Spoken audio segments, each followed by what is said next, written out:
All right, Oh, we're am I going recording. to roll 22, guys? You guys got to shut Yeah. that off if I. I Oh, have what it the shut fuck? off on my end. Hi, by the way. Yeah, I have you muted. I'm not actually sure how to shut it off. You shut it off in the Let's see. cog on the right. You got to go Oh, there there and you go. disable that. Nothing disabled. Nothing disabled. Okay, reconnect. All right. Do you guys still hear me? You shouldn't hear me anymore, right? We hear you through Discord. Discord. On Discord. Okay, good. All right. So, anyways, okay, never played Rogue before. First time ever playing a sneaky motherfucker. That's what I should have called him actually, Sneaky Paul, instead of Sticky Paul. Sneaky. I don't know. But anyways, okay, so here's his personality traits. I love being on the water, but I hate fishing. Also, nothing rattles me, and I have a lie for every occasion. Which this is gonna come in. I don't know if you guys know anything about the world of Kryn and how the Kinderfolk were compulsive liars. Well, this character is kind of gonna be kind of like a Kinderfolk where he's a compulsive liar, and one of his things is he actually is a compulsive liar. He doesn't even know when he's telling the truth. And I have no charisma, so I'm probably always gonna be caught up in my lies. All right. Also, my ideal is all for coin. I'll do nearly anything if it means I turn a profit. And here's my bonds. After one last job, I'll retire from the business. And here's my flaws. This is what I was talking about. This is funny. Lying is reflexive, and I sometimes engage it without realizing. So I'm a compulsive liar. I don't even know when I'm telling the truth. My guy will just sit there and just start telling stories and lying, and I'm not even I'm not even trying to lie. He doesn't know how to tell the truth. So yeah, I thought that was kind of hilarious. So pretty much I'm like a pirated guy, and I'm a smuggler. I'm a smuggler as well. What would you say he smuggles? What kind of things is he? Oh, he his last job was on it should have been in here, my smuggling thing. I got an extra special thing from smuggling, and I don't see it in here because I clicked smuggling where it was supposed to give like another backstory thing for smuggling. I picked out but anyways, I think the thing I picked for smuggling was I was smuggling a good. Okay, here, check this out. So I was working for this one. I infiltrated this naval military compound, and I was smuggling a bunch of goods and weapons off inside the carcass was a dead whale, and and I got caught, so I blew the fucking whale up and escaped. Oh my god. Okay. But yeah, I am 100% a seaman. I'm 100% of a sailor and a seaman. I'm more of a pirate. But I would be a pirate. But the thing is, I'm a smuggler as well. So I'm a little special, more special than just being a pirate. And I'm a sneaky little fucker. Yeah, I like to watch people dance in the fray of battle and sneak up behind the enemies and stick and stab and get away real fast. Yeah. Um. Yeah. You're a rat, aren't you? Yeah. I'm a rat folk. Yep. Absolutely. I can run through an enemy square as long as they're medium or larger. And That's useful. yeah. Do you still have And I'm only does it still count as nope. restricted movement or like difficult Nope. terrain? No, my guy's pretty much Yeah, it's tiny. basically It's the same as the halfling. Okay. You have a rat. Yeah. face. So here's the thing. I'm 4 years old, but in rat years, that's like almost kind of old. I'm small. I'm only 2 feet tall, guys. I'm only 2 feet tall and I weigh 20 pounds. How many That's it. languages does he speak? Oh, that's a great question. I don't think he let me choose my languages. You shouldn't be able to Um, speak anything but broken common. actually, Give me shiny things. actually, my languages are common, and thieves can't. Those are my languages. Okay. But we could say it's broken common. But I'm very smart though.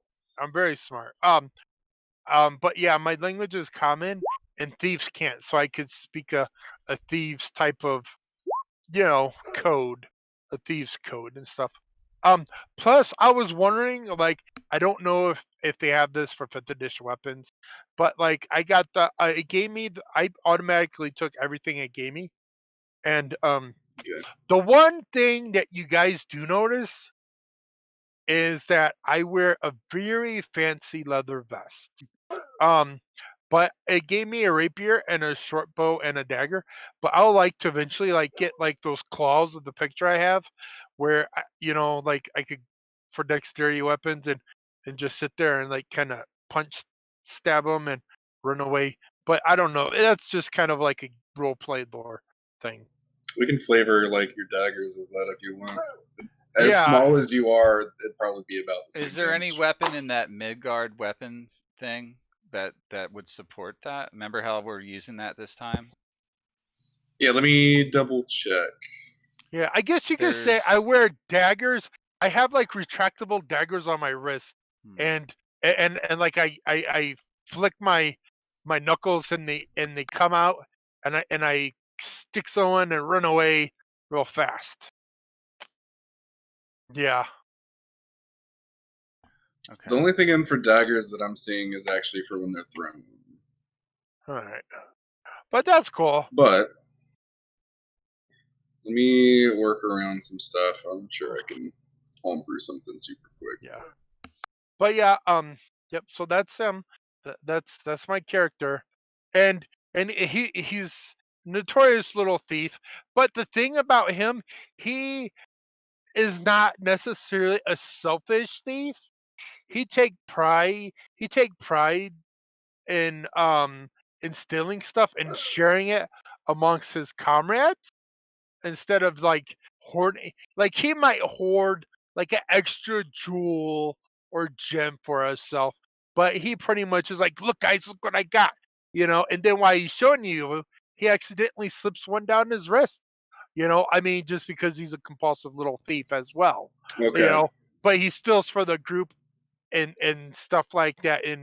But he will steal anything. Like, we like if you guys took me to go see a pirate king, he might accidentally kiss the hand of a pirate king, and he might be missing that ruby ring he's wearing. Because of being in my mouth. So he's a compulsive liar and a compulsive thief, and that's how I built this character around. Is that he literally his main biggest skill actually is sleight of hand. He has a +8 sleight in hand, so he is a little thieving. That's why his name's Sticky Paw, because he actually is a little thieving sneak. Yep. All right. How about this? For daggers, I'll give you in the weapon options combat thing. Close quarters combat, which is whenever you successfully grapple a creature or escape a grapple, you can make a single attack with a short sword, in this case a dagger, as a bonus action. Additionally, whenever a creature fails to escape a grapple with you, you can take a single attack with your dagger as a reaction. No, don't worry about none of that. That's fine. I already got worked on how I'm gonna do this. I'm gonna probably eventually, as the feat get. Now, I got a question. I've never played rogue, so as bonus feats, it says automatically as a rogue, I could oh, here's the cool thing. Also, guys, I have pack tactics. Being a rat folk, I automatically have pack tactics. So I'm gonna wait for you guys to engage and sneak into combat and like run under the enemy's feet and then stick them up the ass or in their rib cage, Yeah. and then run away. We But already do he has flanking pack though. Yeah, but I don't know. I'm saying though, he has pack tactics. That's automatically anybody that's attacking Yeah. If I attack, I automatically get advantage on them. Yeah, it But means you can attack from any square as long as someone else is within 5 feet. But now You here's get the thing. advantage. I never played a rogue, so I get cunning action, which as bonus actions I can take on each returns. I can take dash, disengage, or hide action. So now I got a question. Eventually down the road, if I take dual wield fighting, when you fight with your offhand, that counts as a bonus action. Is that correct? Yeah. Yeah, so when you're using your offhand, you got to consider whether you want to use your cunning action that turn. Because if That's you true. take the attack action and then also attack with the bonus action with your offhand, you can't do your cunning action that turn. You have to decide. But That if you option is best for swashbucklers. but it's still good for any rogue because Yeah. if you miss with your main hand, you don't get your sneak attack. But if you still hit with your offhand, you do get your sneak attack. So remember that. That is really good. Okay. Yeah. Yeah, like I said, I You never don't get your played sneak them attack on asking for both, advice. only once per turn, but Yes, once per turn.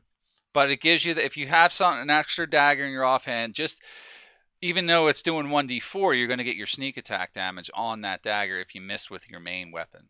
That's it. That's the difference. Or that's what you would. That's why you still want to dual wield occasionally as a rogue because of that. All right, now I got a question. Is there an ability or a feat where you get like one-handed fighting specialization of the sort? You know what I'm saying? Well, that's with like fighters and rangers and paladins. That's a fighting style. Rogues don't get any of that, I don't think. You'd have to multi-class to get stuff like that. You'd probably have to take a level of fighter. Well, maybe isn't there a dueling feat? Isn't that like one-handed? There is As long as you have an dueling open feat, yeah. hand. Yeah, as long as you have an open hand, you get Or- something with that. But I can't remember. Actually, wait, no, that might just be the fighter thing.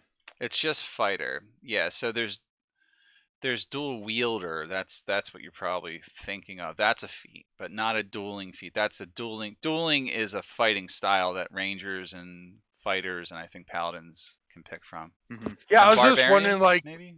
I don't know. well, I was just wondering if there was like a feat where I could run around and specialize in using just one weapon, like my rapier, No. and fighting with that. And No. Not as a rogue. You'd have to multi-class into like Oh, fighter. I know what I'm thinking of.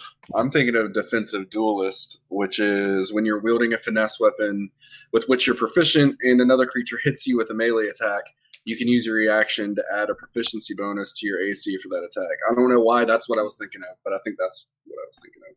oh, that's a bonus action. It's a reaction. Oh, I might take that. Okay, yeah, It's okay. I'm just basic. trying to It's get some basically ideas. like parrying. Yeah. Yeah. I'm just trying to get some ideas on how to Well, we can work on that as we level up. You know. Yeah. Well, I mean, I like I said, I never played a rogue, and you know, not too many. And anybody, most of the people that we ever had played rogues in our games really they kind of sucked. That's true. Thanks a So lot, Melissa Vince. and Steven suck. Oh, I don't know. I think I did pretty well last game. Hey, wait. Yeah. I played a rogue too. No, Mine kinda Mike. did suck. No, Wait Mike a knows minute. what I'm. No, Mike knows what 100% I'm talking about. Like Yeah, Mike, before we explain got it. this group together, when we Yeah, played that's those true. years. He's talking about back with- in the day. Yeah. Yes, Yeah. that's what I'm talking about. Yeah. We had a lot of bad players, and a lot And of them were everybody rogues. wanted to play rogue. Yeah, we kicked Like, them out. I'd have to say, like every time we got somebody, it seemed like probably 80% of the people wanted to play rogues, and Rogues are they were fun. just all trash. And there were greedy little fuckers too. All right, end of my turn or Use dialogue. rogues. All right. Anyone else want to introduce what their character is like and what they would be doing in this 2 weeks on a ship? I want to go last. I want someone else to go. I can go next. If that's okay with everybody else. Yeah, go for Sure. it. Yes. Okay, so Onka, I think. Oh god. Onka. She, what you would notice about her is that she's very intimidating. For money lately, she's been an enforcer for different sort of criminal Lay down. people. And what you probably, if you spend any time with her, you notice that she's really caring and has like a very um, uh, good sense, like a moral compass, as far as like she wants to do good things. But what you also notice is that she has a really hard time controlling her anger, and she would have probably told anybody who will listen about the trauma that she went through recently, and the reason that she's here is to basically distract herself from the trouble that befell her. So she was in love with a guy you've heard about now a lot, named Thok, who is also a orc, a half orc, and he was playing his flute by a river, and because of that, you probably realize she's like a little weird for a half orc. She's got sort of an artistic, soft side to her. But she's living really, really on that knife's edge of like, and trying to be friends with people, and also easily taking offense and beating everybody to death. So, I guess overall she's, you probably like step on eggshells a little bit, or other people do, because she's, you don't know if she's gonna get triggered and then dismantle someone. What happened to her thing? He was by the river playing the flute. What happened to Thok? Yeah, did he get swallowed by an alligator? No. A small group of orcs found him playing by the river, and they chopped his head off, and made fun of him for wanting to play the flute. Yeah, that is pretty sissy of an orc. Yeah, Yeah, I don't blame him. and I would it have chopped his head off too.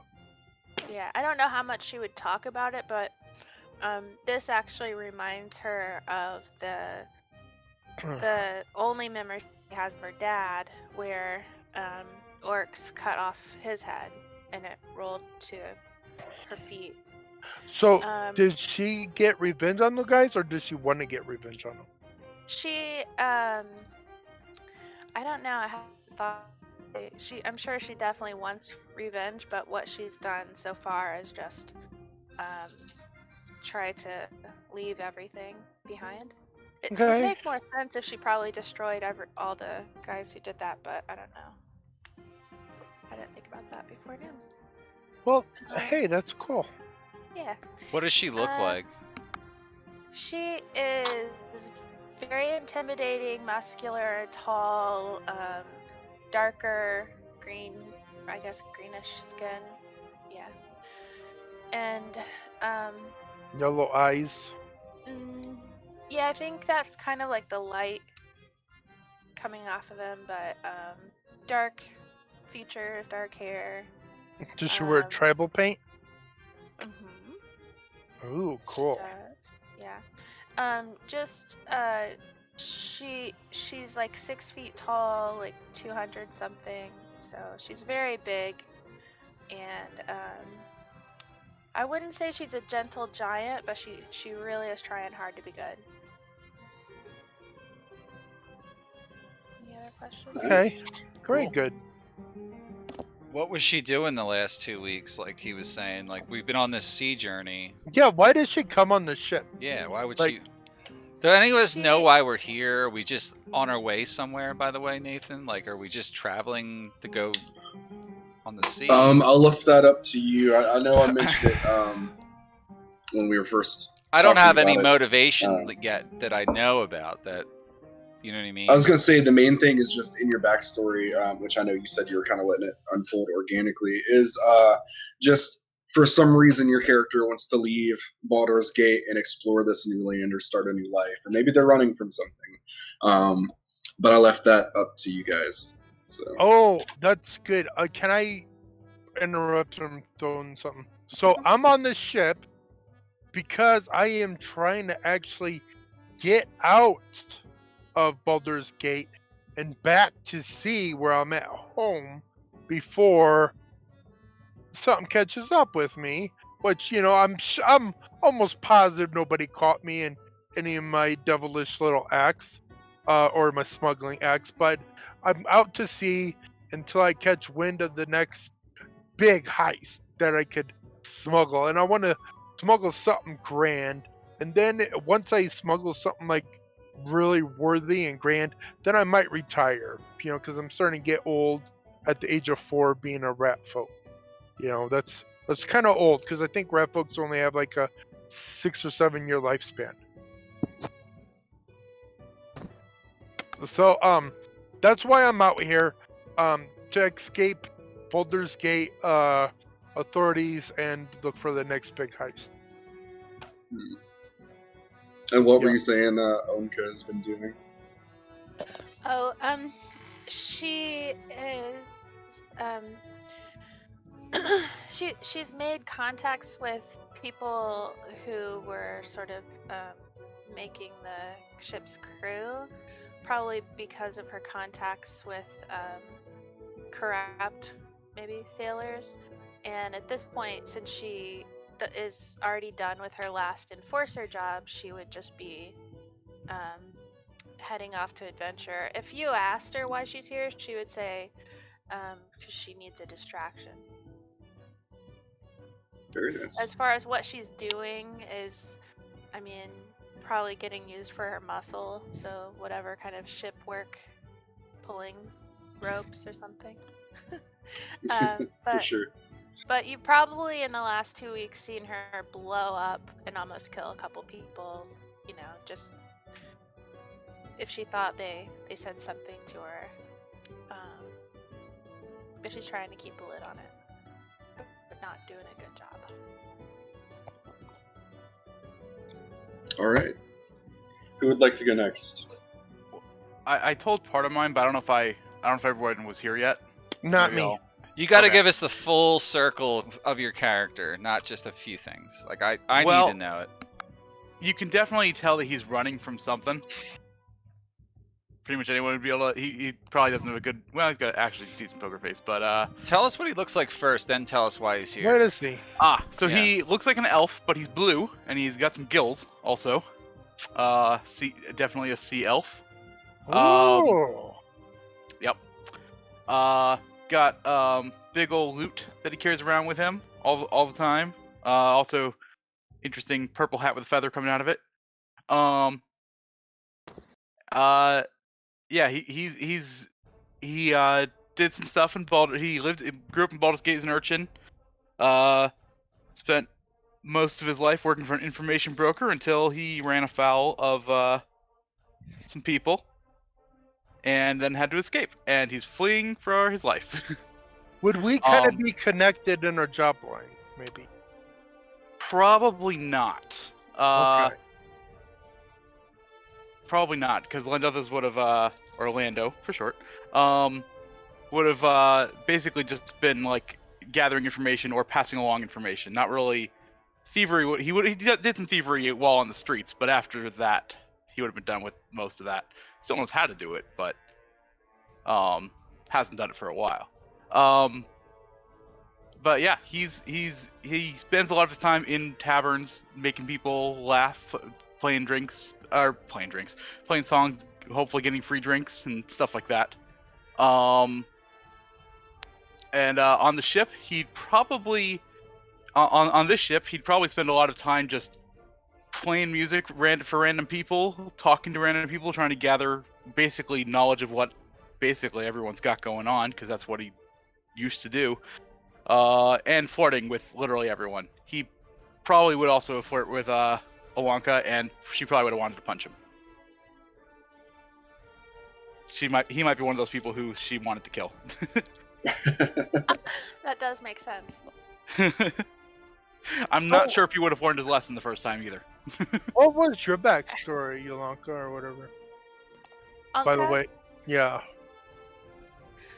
I I think mean, the people should short- read their you want personality me to read ideas, it? I'll just read it. bonds and flaws, because I find Mine's a that page real. and a half, so Well, I no, didn't your feel like reading it. personality ideas, bonds and flaws. Oh. At least read those. Yeah, so my personality traits is I'd rather make a new friend than a new enemy, and I blow up at the slightest insult. Cool. Ideals, freedom, chains are meant to be broken, as those who would forge them. And bonds, someone I love died because of a mistake I made, and that will never happen again. So she's feeling like survivor's guilt probably for her boyfriend and for her father. And flaws is that she has a tell that reveals when she's lying. Oh, she has a tail? No, no, like a tell. Tell, Oh. tell. Okay. Okay, so I'll just go through this real quick because I know you probably already heard most of it and some of you Yeah. might have read it. So Anka was abducted as a child when her father was killed by orc blood ragers who sacked a town of many arrows. And she has the one memory of her father, that's his head was chopped off, clean from his body, and it rolled to her feet.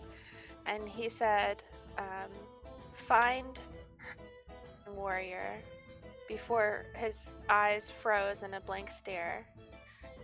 She keeps a leather strap with a small golden ring tied to it around her neck, which is a token that she takes to remind her of her father. It came off of his neck.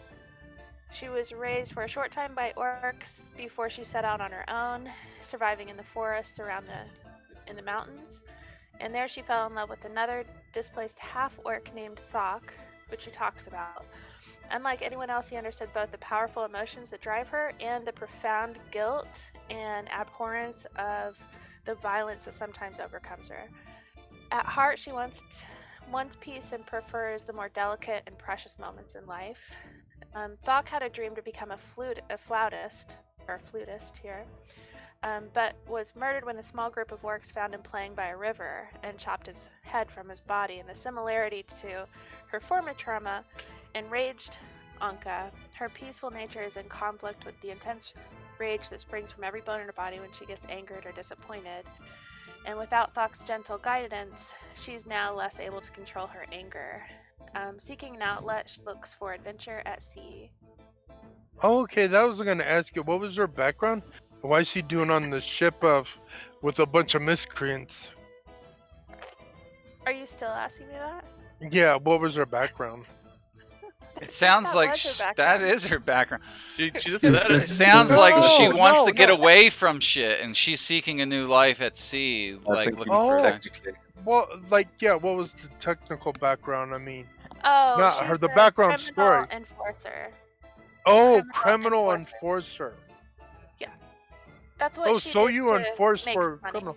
Okay, cool. Okay, so Recently. you're an enforcer. It's not like Sorry, a I lifelong thing she's always All right, all right, cool. That's what I was just wondering. All right. Steven, you still had some more, right? I mean that's the gist of it. I mean I guess I could go into personality traits, I guess. Yeah. I'm not sure that first one actually applies now that I wrote this backstory. Just read I'm them. gonna change that one on the fly. So one of his personality traits, he tends to nervously talk a lot, and is very he's definitely very flirty with everybody. And he also asks a lot of questions. Does he flirt with men and women? It depends on the situation. Is he like bisexual? Like, Depends on the situation. Are we all a little bit Um, dense? The goat is just here to watch. His ideals are that he helps people who help him, more or less. He's not really beholden to anyone in particular, unless they seem like good people and, well, good to him at least. For his bonds, he owes his survival to basically the information broker who basically raised him, and he worked for. And flaws, he doesn't really have much compunction about stealing from people as long as he really needs it.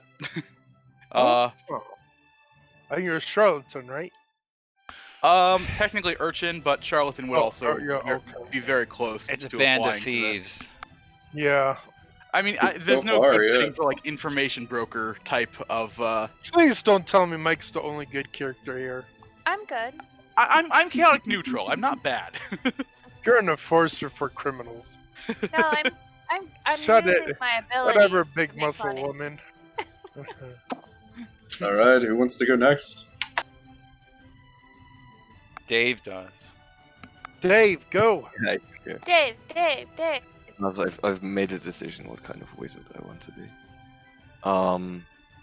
But yeah, you all see a friendly little gnome with blue hair and a big beard. And yeah, he probably turns toward the bard. Well, sir, play me a tune, and I'll weave your yarn unlike ever you've heard before. You see, I'm a fisherman by trade. An old trade among us gnomes of the Glimmerhand clan. We sail out of Lathar's lantern, and do so quite successfully, I tell you. Now, there's two things to know when you're going to sea. Your crew are your friends. We sink or we float together. And also, you do not bargain. You take what the sea gives you, state your price, and mean it. That's how the world turns. Now, of course, in all great undertakings, there's a bit of luck. So we take a bit of salt and throw it over our shoulder. You have to obey the rules if you want to play the game. And now to the story. I once was out in the sea in my little boat, happily sailing along, and I became even happier still. There among the waves I see a gold fin. And I could watch the spectacle of nature unfold as a golden cod came to the surface, blinked at me twice, and disappeared again. I immediately gave chase, of course. A golden fish. Now that's a yarn to spin. But I had made my accounts without thinking of old Sharptooth. A horrible creature of the depths that comes up just to ruin your day. That's just what he did. Even before, I really had it on my favourite fishing rod here. He ripped it into the depths. Now I know a shark's stomach cannot destroy a golden fish. But I need to find that beast and slay it somehow.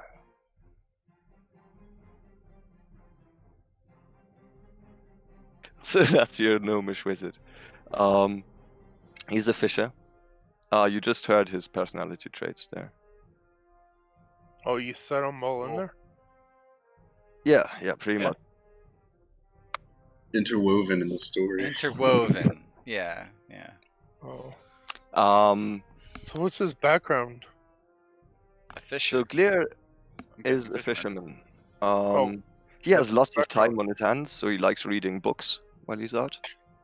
And also he thought one day, well, if I could put fish to sleep, that would be very handy indeed. So from his youth, he's been learning among his people the art of magic, of course, being able to cast illusions like any other gnome.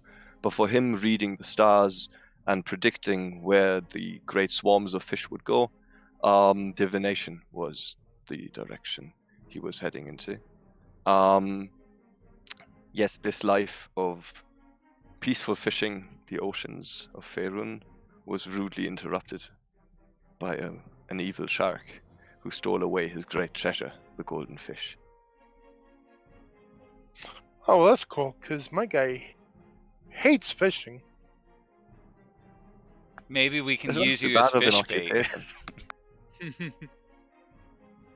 I can harvest twice as much from the sea as other people. Not as much as And with me. you as bait, That's handy. much more. At least they keep us fed. And you have two people entertain. to do that now. Of course. That was only my first run-in with old Sharpteeth. Our hunt is a long one, and I've chased him through the oceans. I'll find him. I will. And he glares out onto the sea. Ah, well, that's clear for you. Okay, very Nice. good. And of course, we have one more. All right, Mike. Yeah. Well, Dave stole my thunder. I gave you mine, man. Thunder on.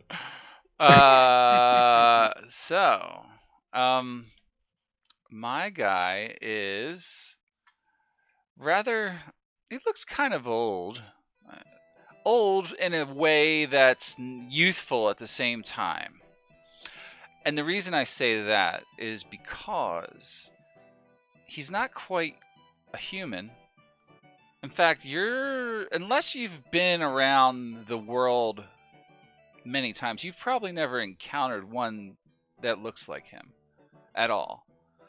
His kind are rare, very, very rare. Some of you may have heard stories about creatures that have a specific tie to the elements. In this case, undoubtedly, Quint appears to be tied to the element of water. Not water, right? He talks in a funny accent. Sort of like this. Real gruff. Anyways, Quint wears tattered hides over top of scale armor. He is covered in glowing greenish blue tattoos that resemble sea life in a way, snakes and sea serpents and all forms of fish and oceanic life, right? He carries a net. Well, he doesn't always carry it. It is tied to his back usually, but you can see it's well worn and well used, and occasionally he takes it out and fiddles with it and repairs little damages in it and sews needle through it and stuff. Is it like a throwing net? It looks like he could handle it. Yeah, it looks like the net he's able to wield it almost as a weapon. Does it have like hooks on it for grabbing? No, it's kind of more of a standard fishing net, but Okay. you've seen him throughout the 2 weeks you've been on board. He's primarily done nothing but fish.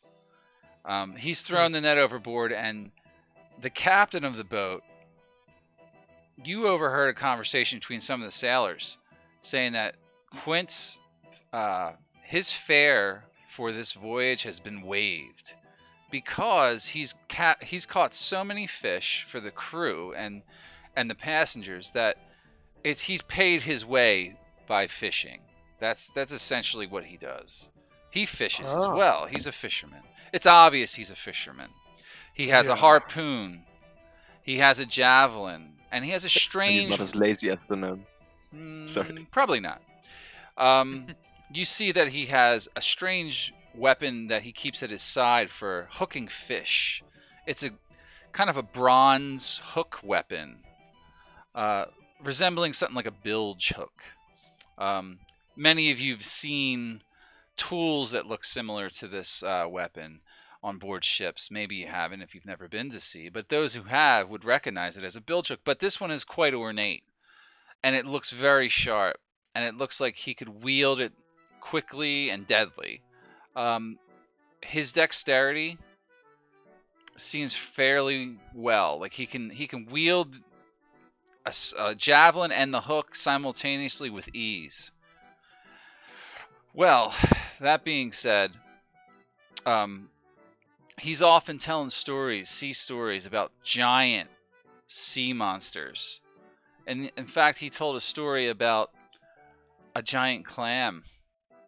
Now, most people hear clam and they think, oh, well, they're good eating, but what of it? And he tells you that this clam was so huge it rivaled the Leviathan itself. He was engaged in a fight with it in the deep oceans west of the Sword Coast long ago. He managed to stab the thing several times, but it took one of his fingers off, and he shows you all his hand occasionally, like, and says, "If you go into the sea, a piece of you will remain." And he shows you the finger that was taken by a giant clam that stole his finger. And when you ask him about why he was near this thing, he heard a story once about this clam that had the largest pearl in all of Faerun inside of it, and he was trying to recover it, but he won't tell you why. You don't get the sense that he's just in it for the thieving or anything like that. Maybe it's just his ego, but he was after this pearl, and he did battle with a giant clam and didn't succeed in getting it. But one day he swears he will find it, the clam and the pearl, hopefully. And that's why he's on this voyage. He's looking for signs and clues in different fishing towns along the Sword Coast and the islands that may lead him back to that monster. Yeah, if you told us that story on deck for the next couple weeks, my guy would probably throw in with you and say, "I'd help you steal it." He Then we would could sell gladly it and be accept. rich. He would gladly accept help, and live, but because that would be like the biggest heist he's ever made. he warns everybody that gets close to him that if you can't go where I go, don't follow me. And what he means, you think, is when he hunts, which is what he does, he's a hunter. He hunts under the ocean, and he's good at it. Okay, so he can breathe underwater. You get the sense he can breathe water, yeah. Okay, very cool. So, he doesn't shy away from company, but he doesn't get too close to people emotionally. He's focused on his goal. But he's gotten to know some of you, including the aquatic sea elf. He immediately recognized his affinity to the seas. Yeah, that's basically him in a nutshell. Yeah, he's got a shaven head, and other than that, he looks quite normal. He's fairly strong. He's probably pushing around 6'2", tall, and very adept with throwing weapons. He can hurl spears and javelins and hit his mark from very long distances with great force. Oh, that's good. Yeah, so a lifetime of throwing his spear, his javelin at sea creatures has given him an advantage in that way. He's someone that you wouldn't want to cross, especially at a distance. But you've also seen him break up a brawl between two sailors in close combat and put them down easily with not a martial art, but just brute skill, like just skill, just a skill with his weapons. He tripped one of them up, he tossed his net on the other, and he grabbed them both by their bootstraps and dragged them up to the captain's chamber and turned them in, as is the right thing to do. So yeah, that's him in a nutshell. I don't know if you want me to read all these, but he laughs heartily at all jokes. You can sense he's very serious. He feels deep. He doesn't seem to fear anything. He's very loyal. So far, you've seen him show great loyalty to the crew of this ship. He's often fond of saying, "We sink together or float together." That's his motto, in a way. He feels that the bounty goes to, if you're after a goal, it goes to the ones who are the most daring in life. He's tried to fish everywhere in the world, everywhere that he can, except for where he's going. That's why he's here. And I guess kind of a flaw would be he works hard, But when he drinks and gambles, he plays even harder. So he can kind of lose his way from time to time. But he always gets back occasionally. But it can cause problems in his life.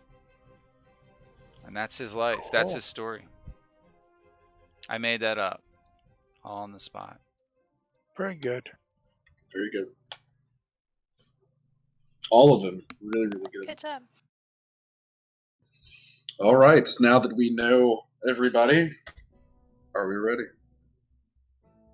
Yes. I don't know. I'm afraid to go on this adventure. I feel like we're all gonna just die this time around. It's possible. We all have some big backstories to fill here. Yeah, let's do it. All right. Here we go. So, in a search for a new life, or perhaps running from things, you all left Baldur's Gate and the Sword Coast behind, opting to start life anew in the land of Saltmarsh. Aboard the ship known as the Shark Fin, you spent about a week traveling through the salty waters of the Sea of Swords, and then nearly another week traveling through what you know to be the Azure Sea. Captain Grindana Stormbreaker, a heavily scarred, red-maned half-orc, and the captain of the Shark Fin, has assured you that you're not but a day's more travel from the port of Saltmarsh. Jesus, I can't talk. And so far, you've enjoyed a very smooth and pleasant trip, getting to know your other crew members and the people traveling with you. The seas have been especially calm, and the lodgings below deck and above are as comfortable as you could ask for on a trading vessel such as this. So, you all go to turn in on your final night at sea when your heads, filled with thoughts of what Saltmarsh may bring, or perhaps thinking of what you left behind, you feel as though only moments have passed when you're awoken by a sharp knock at the cabin door. The door is pushed open, and in it you see a muscular, heavily tattooed dwarf that you would know as Barden Byrne, the Shark Fin's first mate.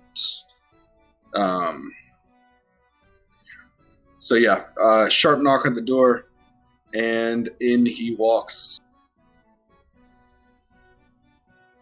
Up, you lot! There's a storm on the horizon, and it's a howler. You're not crew, but we need you to help us get the ship ready, so get your asses up, or we're all going to be taking a long swim tonight. And he looks over at you, Onka, and he says, and try to keep your head on your shoulders. Everyone's a little bit stressed out. And he strolls out back to the deck. We'll try. Quint stands Shall up and we? says, let's get going, you lot. You've eaten well on this voyage. Let's go. Let's help the crew.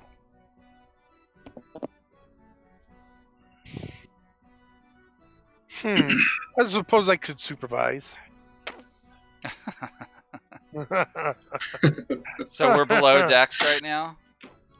You are... Well, you're not below deck. You're at the I can't get through cabin this door. on deck. Oh, really? Yeah, I can't fit through it. I don't know why. Oh my god. I'll drag myself. Here you There go. we go. Alright, I thought about that for a second. All right. Are we doing anything Okay, so here? as you... Are these crew members? Well, I was going to say, yeah, these are crew members, and the dwarf here is Barden. So you go out and you see the crew members doing various things to get the ship ready. I'm going to share a skill check thing with you, and you can look and see how you would like to assist in doing that. You hear orders like batten down the hatches and secure the gear and strike the royals and stuff like that being shouted out, and you have the option to do what you think you should do, what you think your character would do. Okay. So I shared that with you. Hopefully you all got it. And yeah, what do you do to help? This is cool. I throw. Didn't he say batten down the hatches? He did all of the things on the list. You just hear the dwarf and the half-orc who is up above deck shouting these orders at people. Are you asking us to pick one to be doing? Yeah, you may Yeah, pick one pick if one. you wish to help. You do see, as you step out and the scene is unfolding, you do see very closely, you could guess a few minutes until the storm hits. You see huge waves coming your way. It definitely looks like a really bad storm. Should we do I this thought- in I will- turn order? Should we go in order here? This is Yeah, let me roll an initiative here and we'll just go like that. yeah. All right, Lendathos, what do you do?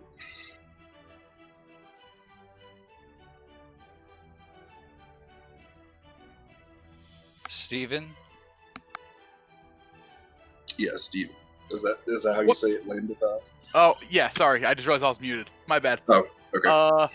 Landothos or Landothos, yeah, or Orlando for short, because it's simple. Okay. Definitely rally the crew spirits for him. He will start playing some sort of sea shanty, and inspire the crew. Keep morale high. All right, give me a can't even talk. Performance. Ooh, no. No, you just with the wind blowing and I'm assuming you're playing a lute, right? Yes. The wind is kind of blowing. You can't really seem to keep yourself still enough to focus on the chords, and that is one failure. All right, we're gonna move on. Clear. There we are. Okay, now being a divination wizard, can I roll the portent roll for the beginning of the day, like, or? Oh yeah, go ahead. You can do Yeah, that. cool. It's 2, right? Okay. Nice, 2 4. Double fours. Okay. But apart from that, Clear is a practiced seaman, so sea gnome. So he can probably do something helpful. I might use my magic and just use my unseen servant. Also, Um, as a side note, you can do other things that aren't on here and justify a roll to me. That would be fine too. Yeah, but like, not doing the the work himself, but like just sending his unseen servant here and there and tying knots and helping raise the sails and all that. The other ability, possibility, and I think that might actually be more likely, is lose a prayer to Ambly. Sure. Like, You would like to roll a religion check. yeah, I've got that that luck thing as an idea. I think that might work. Yeah. Oh no, the goddess of the sea is angry. We must assuage her in some way. A sacrifice, a sacrifice. And you still see the gnome running around and looking for something worthwhile sacrificing. Sacrifice some fish. Yeah, I found something good, I think. Let's say they have a few livestock for whatever reason down below, and you bring one up and sacrifice it to the There's a sea. beautiful sheep. Now help me with that dagger, will you? Most of the people give you odd, curt looks, but you feel like it's doing something. Umberley, listen, look, we've got something for you. You don't need to eat us. I love that. All right, Unka, what are you doing? Batten down the hatches. All right, give me an athletics.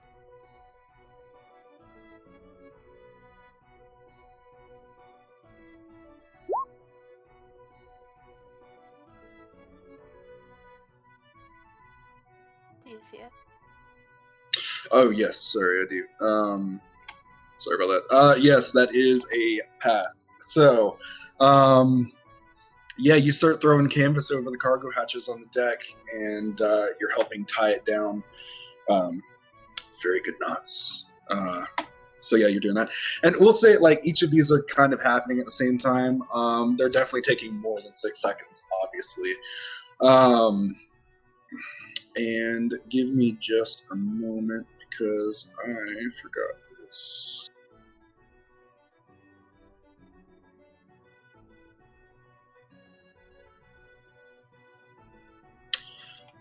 Mike, I did forget. that you Yeah, had advantage on initiative rolls. It's okay. How do you do that? If you go into my sheet on improved initiative, there's a drop down that says advantage or something. Yeah. There's a way to set advantage on that. It's right there towards the top. Okay. Can I reroll it while we're in initiative? I don't care to for remove now, but I can tell with a 3 I didn't have advantage, or No, I probably definitely not. didn't. So I don't care for this. Don't worry about it now. Okay. Just for future reference. All right, I did change it, so I should do it next time. Sticky Paw, what are you doing? I will strike the royal. Climb to the Right. top of the mainmast and help lower down the highest sails to stabilize the ship. All right, you go to do that. Give me an acrobatics check. Yep.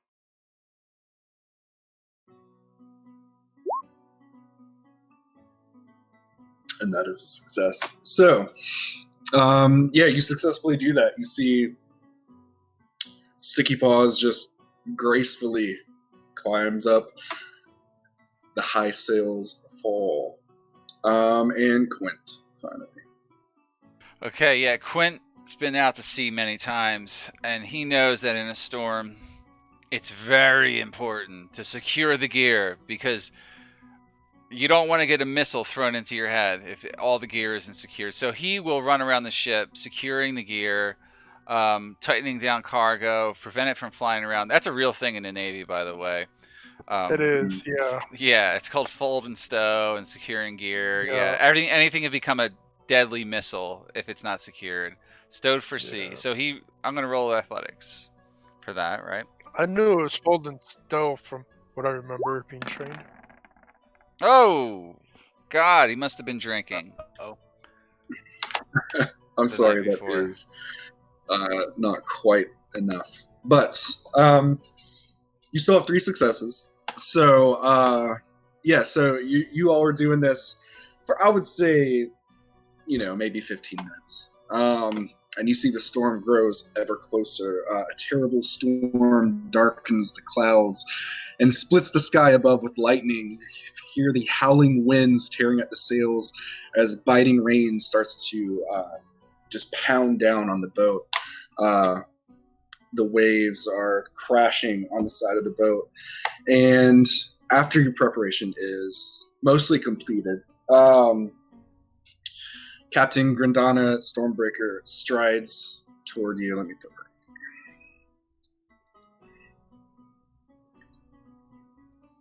She comes down and walks up here with all of you.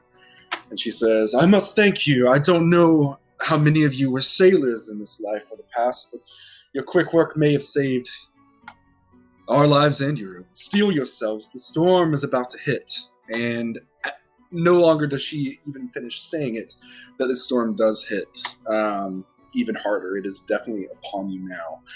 The waves are crashing hard into the starboard bow with enough force to nearly knock everyone on board off of their feet. I need you all to make an acrobatics or athletics. It's like holding on Okay. to save yourself.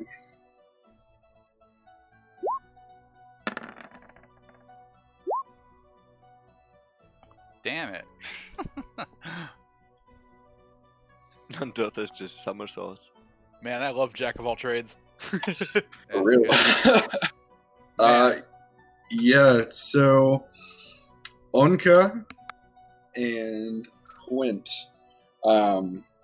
you're thrown about the main deck here. Let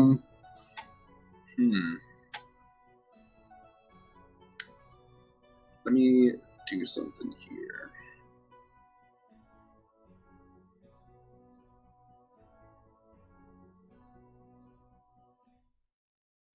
Oh, that's whispering for some reason. Grandana is able to grab your hand, Quint, and keep you on board.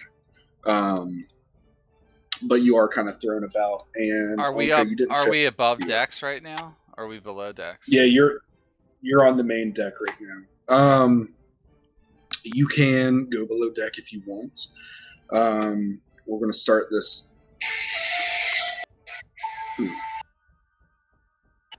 Okay, we're going to start this. Well, we'll keep on the same initiative, and we'll just do another round. As the storm is hitting, the ship is rocking. What are you guys doing? Landathos, you're first. Oh boy. What are the crew doing, I guess? Some of them have gone below deck to hold out down there. Some of them are still up here, like using ropes to tie themselves down the deck, various things like that. I would go down with the rest of the crew, try to calm people's nerves, I guess, including my own. All right, I'm going to put you below deck here. All right. So you are down here. Cool. You see there's one sailor here, and I'll say as you come down, you see two others kind of coming from like the back rooms here, and one coming from upstairs or downstairs. But yeah, so you're going to try to keep them calm, I'm assuming, playing your lute and stuff. Yeah, I'm probably just playing some song, trying All to right. keep them calm. Give me another performance check. All right, here we go. What the hell? Another nat one. Another nat one. I cannot catch a break on this one. So yeah, you come down and you start playing this tune, trying to. It's not so much that you're playing badly; it's just that they're so freaked out. The ship is rocking. You see, the stuff wasn't secured well enough. It's sliding around. Yeah, so we'll flavor it that way. All right, Gleer, what are you doing?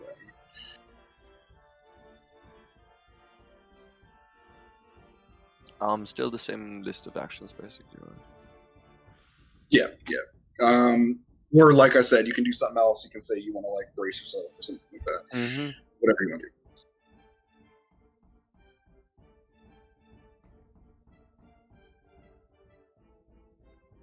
No, I actually like the use your magic option. I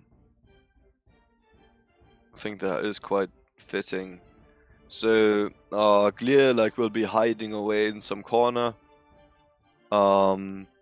Oh, probably not a corner really, but like somewhere close to the entrance, looking out of the door and directing his unseen servant to tighten ropes and pull knots closed again, secure stuff that has not been secured yet, for example, and just help out wherever he can.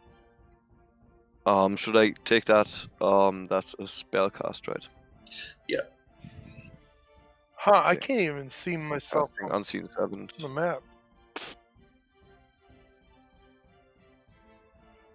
It's all black. Zoom out a bit. You're probably just in another location. Because you were there before, right? No, I just now noticed.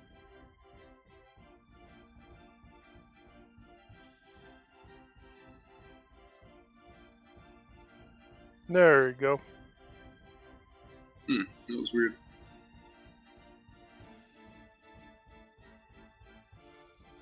Okay. So yeah, for the roll, that's a 20 total. All right. That is a success. You start weaving.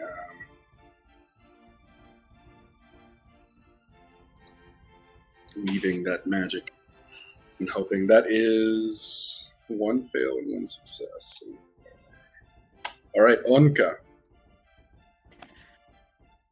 She's going to continue leveraging her strength and batten down the hatches. Okay, you continue trying to do that. I'm sorry, that does not quite make it. It's just the waves are rocking the boat too quick for you to be able to really get things where they need to be and tie them down. Yep. Is anything happening as a consequence of any of these failures, or just what? Not quite yet. It's like a total chaos aboard the ship. I'm just keeping track of how many failures and how against how many successes for now. All right, Sticky Paw. Okay, I helped release all the sails, right? You did that one. I'm going to take that one Yeah. off the list. Okay, so I might go up in the crow's nest and kind of grab a rope and get in an area where I could be able to have a good grip or tie myself off, but also be able to cut myself loose in case it comes down. I can nimbly jump down to the ground or something. Okay.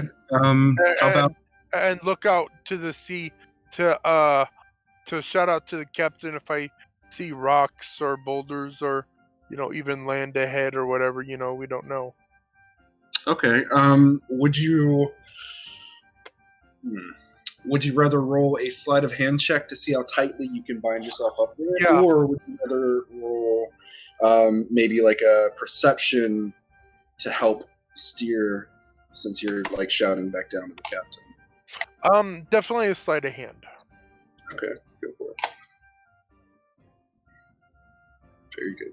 Should steal the captain's most valued possessions during the storm while she's not paying attention.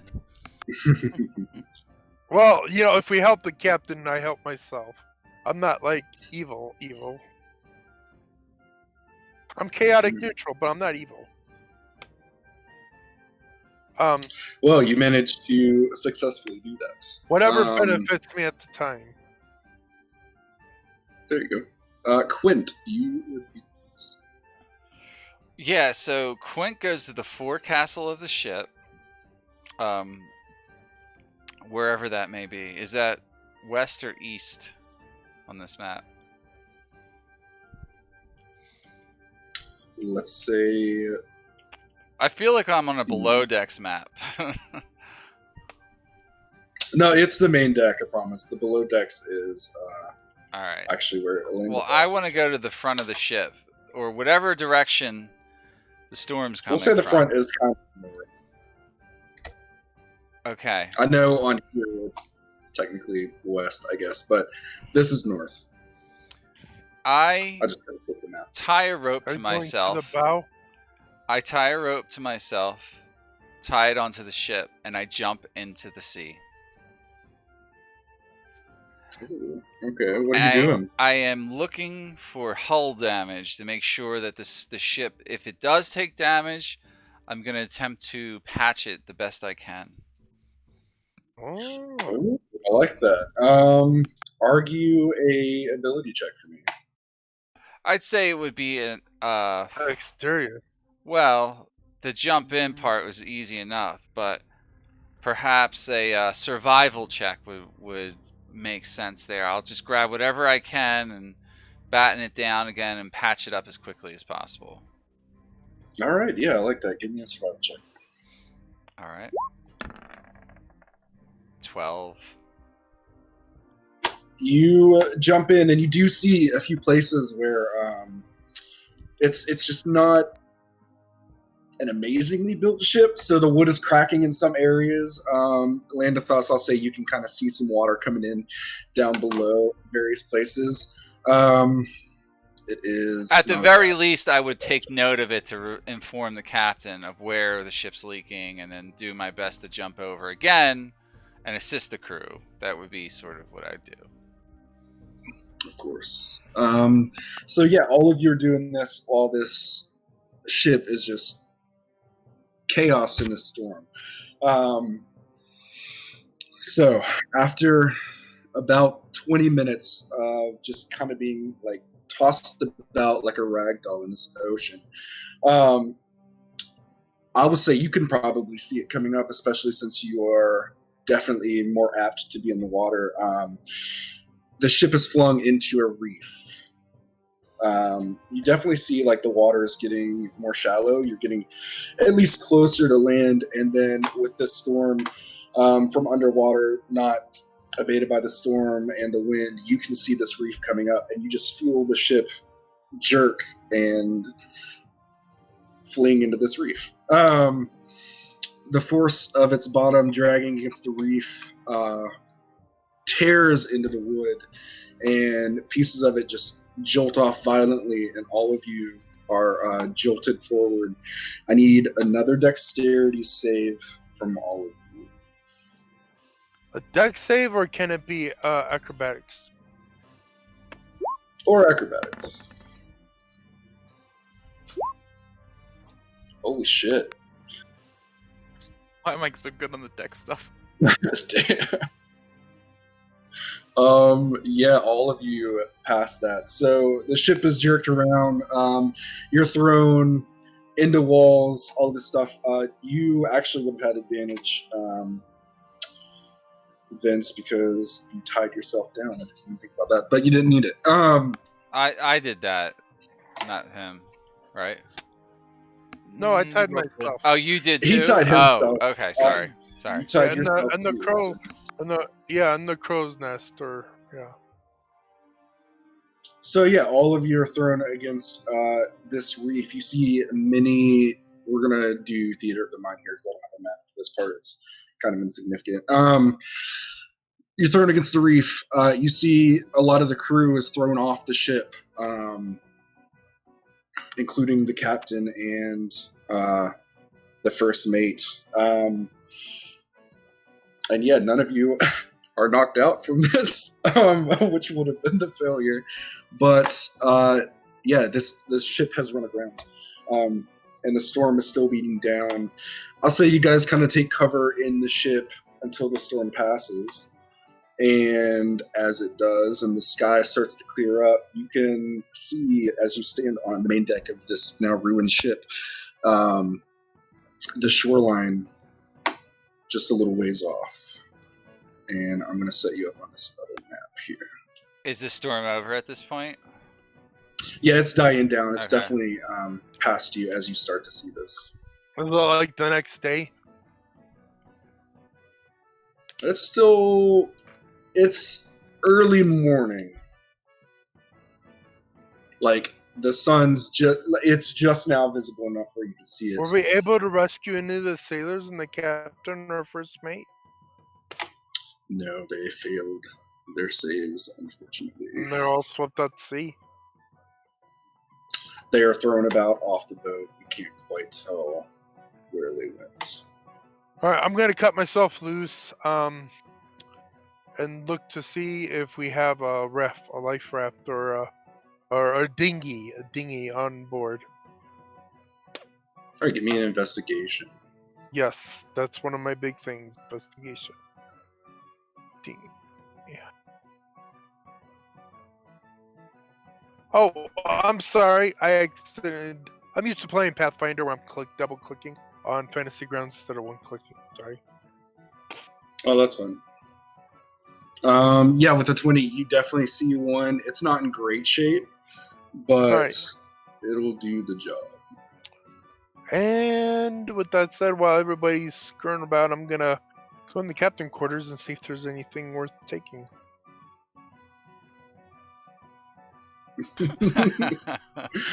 I We'll knew ride it. that investigation. I was gonna tell him to do that, but I was good automatically, yes. I was like, well, might as well salvage what we can, but for everybody, so we can have enough treasure or jewels to trade or barter or smuggle. Oh, yeah. We need some things to smuggle off the ship. I'm going to look for is it some really smuggling to at this smuggle. point? It's like fair game. Yeah, just- it's fair game. But if we're caught by a navy or whatever, I would be tried. You guys would be tried for being pirates and being in league with a smuggler. maybe. Yeah. Yeah, we'd all be branded. Would all be branded with the pirates brand. Yeah. All right, so yeah, we'll ride that. We have a good excuse though. that investigation. Ship fucking crashed. True. Yeah. So you find, yeah, we'll ride that investigation since you're looking around. You find about, Is that our ship right there? yeah, Okay, good. you find about 27 gold. And you also find a trident in a chest at the bottom of the captain's quarters bed. Ooh, Ah, trident. How heavy is this trident? It's fairly light. Okay. I'll drag it all. 27 gold and a trident. Okay. All right. Are we gonna do 27 group gold. loot, guys, or what? Yeah, let's do the group Let loot. me add one for you guys. Who wants to take care of the group loot? Steven, he's the most organized. You said this was a golden magical trident, right? I said it he was did a not. trident. He did not say that. He did not say golden and magical. Yeah, see, I'm already working my character into you in real life. Roll a persuasion check. No, I'm just kidding. So yeah, and you can see as the sky is lightening, you see on the shoreline. I have a little black dot here. I probably shouldn't have done black, but if you can see it,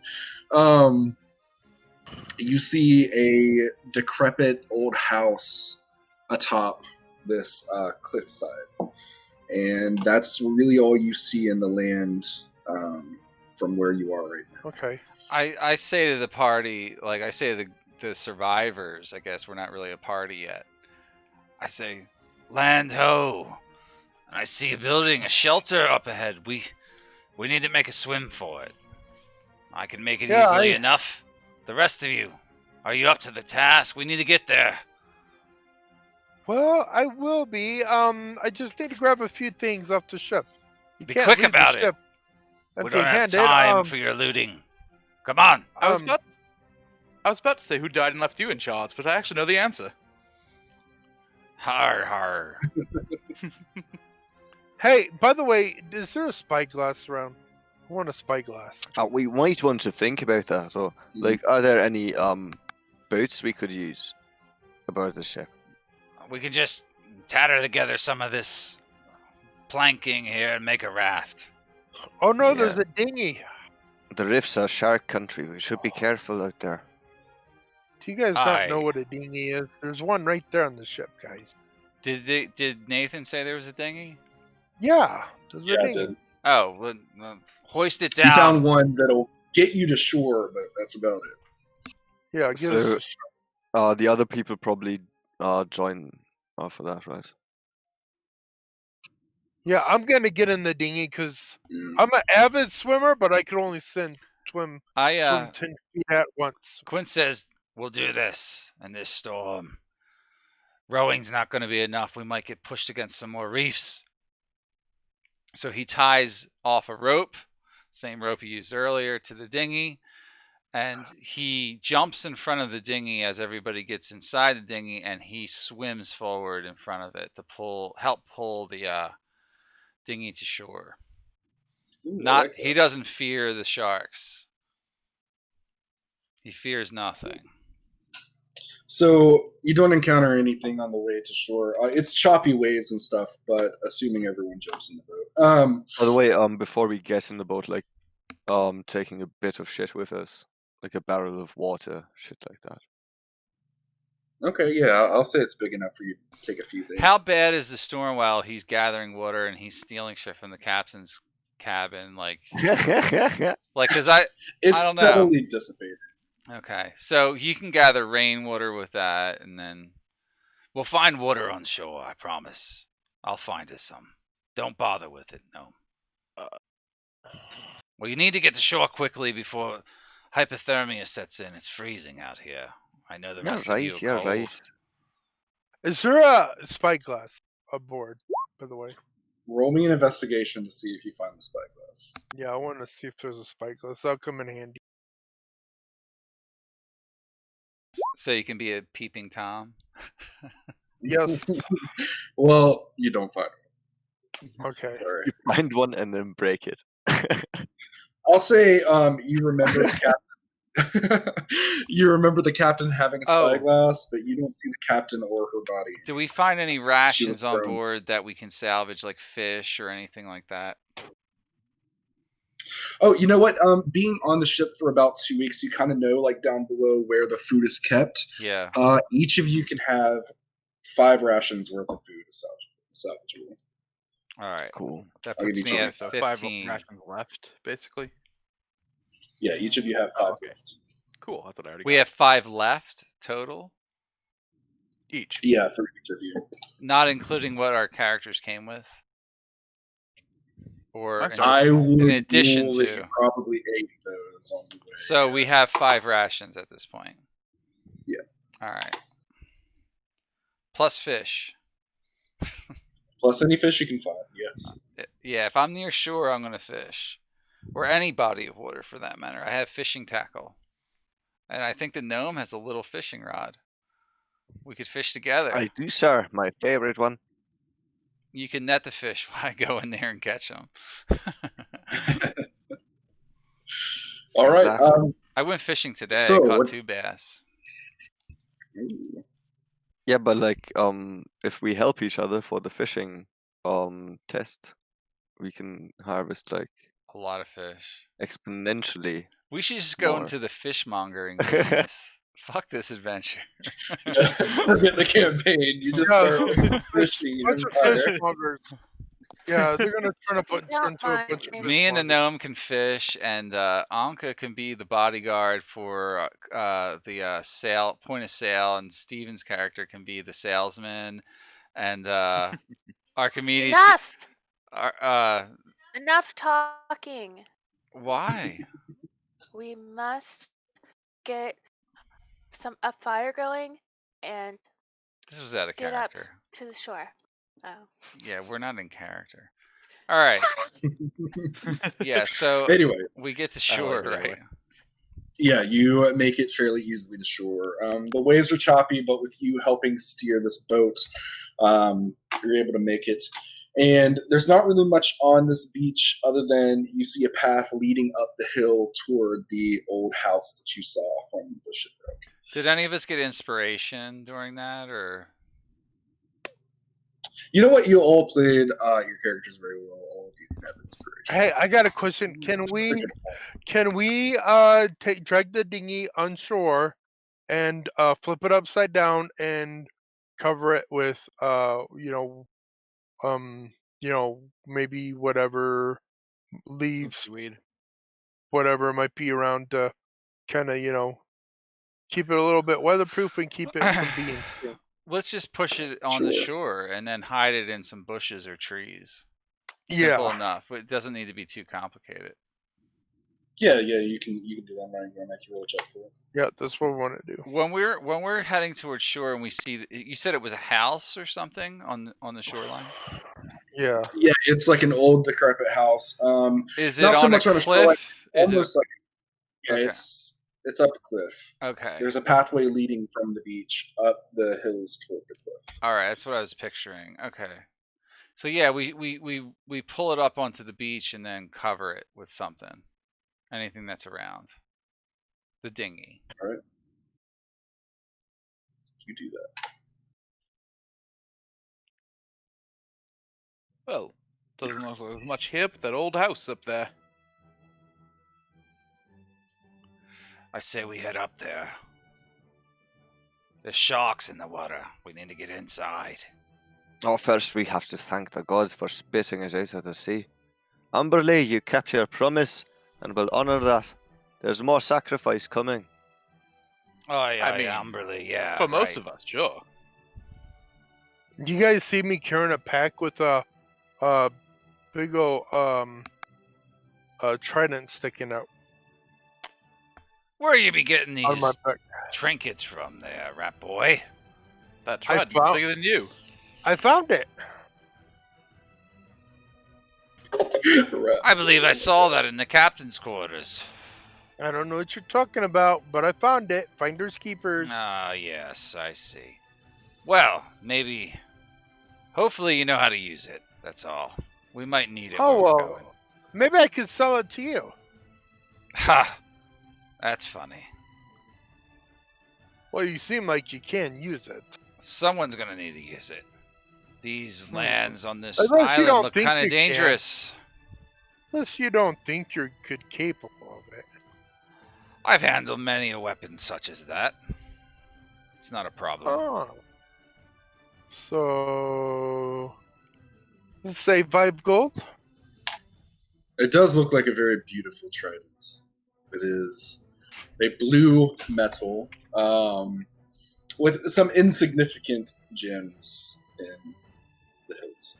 Like they're like opal and shit like that. I might try to pop one of those gems out and give it to him. Nay, I don't need it.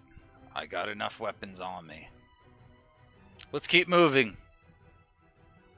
That home up there looks suitable. We head up the path leading to this old decrepit house. All right. So the path to the house winds through the rocky coastal terrain, often offering some views of the sea below once you get up into the foresty part. Low clouds press upon you, and occasionally patches of sunlight appear over the water. A stiff wind blows in off the waves, carrying with it the briny stink of the churning salt water below. This is about what it looks like.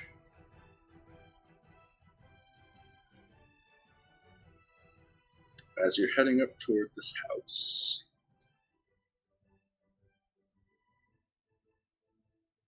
Oh, Can by the way, everyone guys, see it? in the group loot, I made a thing. Oh, that's a hell of a cliff. Yeah, right. All right, let me put you guys on this map. Is this like the Saltmarsh part, or are we doing something else here? It is. This isn't it? is We're getting into Saltmarsh. this is a little bit different. Okay. Steve, all I see You're is getting a into link. Yep. I don't see anything in group loot. Yeah, exactly. It's a link that brings you to something that is our group Oh, loot, we which nothing can't- in right now. Yeah, we got trident, and I got. a Well, you bunch got of a trident, 27 too. gold. I mean, is that going in the group loot or Well, I'd probably put it in the group loot. and 25 gold? I didn't remember how much gold. Oh no, I pocketed 27 gold. Okay, so just the trident. Yeah, but I'll probably share the gold though. Does this spreadsheet calculate like the gold, silver, and electrum all in gold? Yep. That's cool. You did the math on that, huh? Yep. Cool. I mean, it does all this. It does it for me. I don't have to do math on anything. Yeah, I know. I hate doing those spreadsheet things. I'm good at it. Over the years, I've gotten Yeah, better if at you it. do- Oh, If you do them all the time, I know people are like wizards at it. They just do it all day. So Yeah. I'm going to stealth. Okay, go ahead and roll a stealth check. So, yeah, you see this decrepit old house that sits on the highest ground in the area. Around it, the stone walls crumbled in many places, exposing the interior grounds. An ornate metal gate lies open at the end of the road, swaying slightly in the wind. Wild flora grows throughout the inner yard, but all the years cannot hide the evidence of a well-tended garden that once sat here. As you go through those near the house, the rotten wooden roof of a water well rises out of the tall grass. wait, so that's where the I'll read put that you on last the- part. hold on. I don't have my dark vision. I have superior dark vision.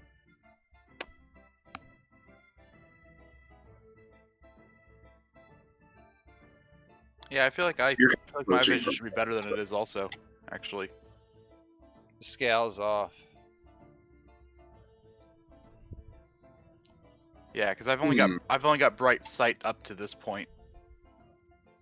When it should be like way out to here. Is that better? It's better. It's still not accurate though.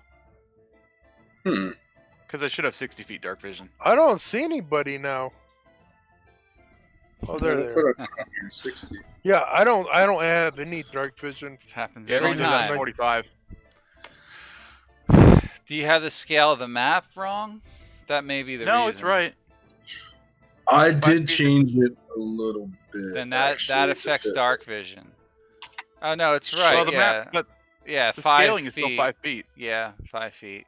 But my dark vision's only extending to 40, 45 feet. Mine- I see it right now. I have it set to 60. I don't know what's going on. It's weird. Yeah, it says for me it says custom to living underground, and in other dingy places you have superior vision and dark and dim condition to distance of 60 feet from yourself.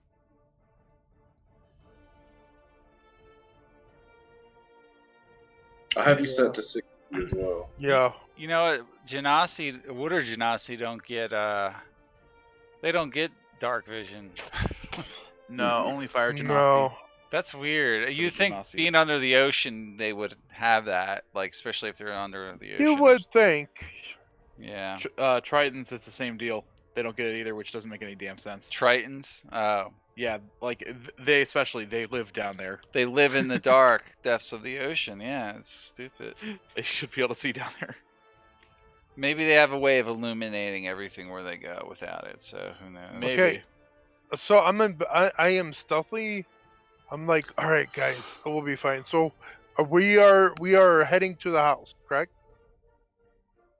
And I'm gonna stealthily move, and I'm gonna be like looking for traps or whatever on the way there.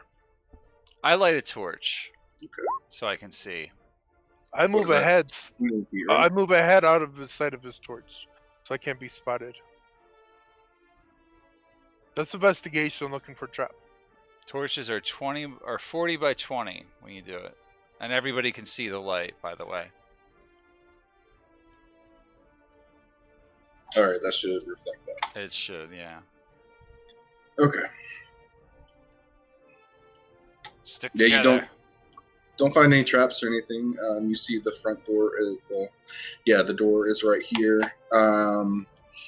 You haven't encountered any traps on your way. I put my ear to the door to see if I hear anything on the other side. Hold on there, rat boy. That gnome is Hold missing. on. The gnome, I can't see him. I Oh, think he's he'll lost. catch up. Behind you. We have to find him. Hey, you gnome. We need to stick together. Follow us. I inspect the door to see if the door might be trapped or anything like that. I'll ride that investigation. Okay. It doesn't seem to be. I'm going to very gently kind of open the door, or see if the door is locked or are able to open freely. It doesn't appear to be. Does it appear to It be locked? opens a really slow, loud creak.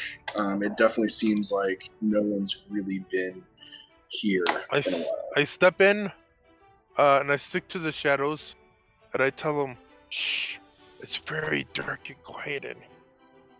Keep that torch out of the distance." And I creep in here, kind of looking for traps and looking for people. All right, give me a perception check. Okay, perception, yeah. But perception definitely isn't the greatest. You don't hear much of anything from the occasional creak in the wind. Definitely seems like no one's here from what you could tell. Okay. I'm gonna go right here, and then and look around, and do I notice any traps? Do I see anybody, anything? And then I'm gonna go back and tell the group if the coast is clear. So you see, where you came in is actually probably a back door because this looks like an entrance hall. Okay. You see that this is a musty, dirty entrance hall. Like I just said, sorry. To your left, which I guess would actually be your right, a corridor leads into the west wing of the house, and to your left, it leads into the eastern wing. All right, I go back and tell the group. I'm standing right Before- behind you now. No, you got your big ass torch. Get the fuck back there. All right. I go back there and I tell you guys, well, everything looks fine. It just looks old and abandoned. You guys go ahead. I haven't seen any traps, so it should be safe. Okay. Go ahead with your big bright torch. I'll be in the back, Is this skulking in the shadows. to the north of me? Is that a door? It is. There's a door right here, and there are two doors. Did you miss this door here? Well, Sorry, I didn't Yeah. describe. oh yeah. All right. Investigation. See if these doors might be trapped. Go for it. Huh? I don't know. You don't see any traps. I see if the door is locked. It's not, and it opens for you. I gently open it up. All right, this opens into a kitchen. It's dirty and damp with patches of gray mold and cobwebs all over the floors and the walls and the ceiling. Southwest corner has some iron cooking equipment with a chimney above. Next to it, under the window, is a cracked and discolored stone sink. To the right of the sink, you see some wooden cupboards fixed to the wall. They're in, disarray and cracked and broken. Against the far wall, you see a door. Hey, And there's a door in here. Yeah. Let's say, hey, some stairs. water guy, there's a door in here. I think you should check it out. Well, I'm gonna check out these other doors first. You go in there, so you keep your bright light away from me. And you said there's two other doors on this side, right here. Yeah. We'll ride that investigation. They don't seem trapped either. What's Since the- you said Okay. you investigate. I'm still stealth. I'm still stealthily, so I'm gonna stealthily, very quietly, turn the knob of the door, see if it's locked, and just gently let it kind of creakily open on itself. All right, you do that. Okay. It opens Ooh. into what looks like it could have been a dining room. At one time, a long table stood in the center of this room, but it now lies broken on the floor, and broken chairs sit against the wall and between the windows, and there's a heap of broken dishes in the northwest corner. I whisper, hey, there's like really nothing interesting in here. A lot of broken stuff. It's very, very old. Well, the place does seem to be abandoned. Question: the room we're in, the room the majority of us are in right now, is this is a kitchen, right? That is Yes. the kitchen described, yes. Is this a Yes, set of that was the stairs kitchen. leading up? Right here. It is, yes. Do they Does- look intact? Give me an investigation. Oh. And just by looking around the kitchen, can I tell how long it's been since it's been used, or like get an estimate of like has it been just like abandoned for years? So with that investigation, you can't quite tell. They do look very old and cracked. And as you're looking around, like I said a bit ago, like you can definitely see cobwebs and mold and shit all over the place. It definitely looks like no one's used it in quite some time. Okay. So I'm gonna look in this last door, see what I find, and then go back and tell the group members that I opened up the doors and I searched, and this is what I found, guys. Same thing. All right. Yeah, you open up the door and you find two stuffed armchairs that stand near a fireplace in this room. The covers of both have been torn and the stuffing has been pulled out, but the wooden frames are intact. And a broken table lies on the floor near the north wall. Ooh, does it kind of look like there might have been a scuffle or someone searching for something? What would that roll be? Would that be an investigation? I feel like that's Maybe like investigation, yeah. Okay. We'll Possible survival. It investigate. depends. That's kind of what I was thinking. I was torn between the two, but we'll say investigation just for that.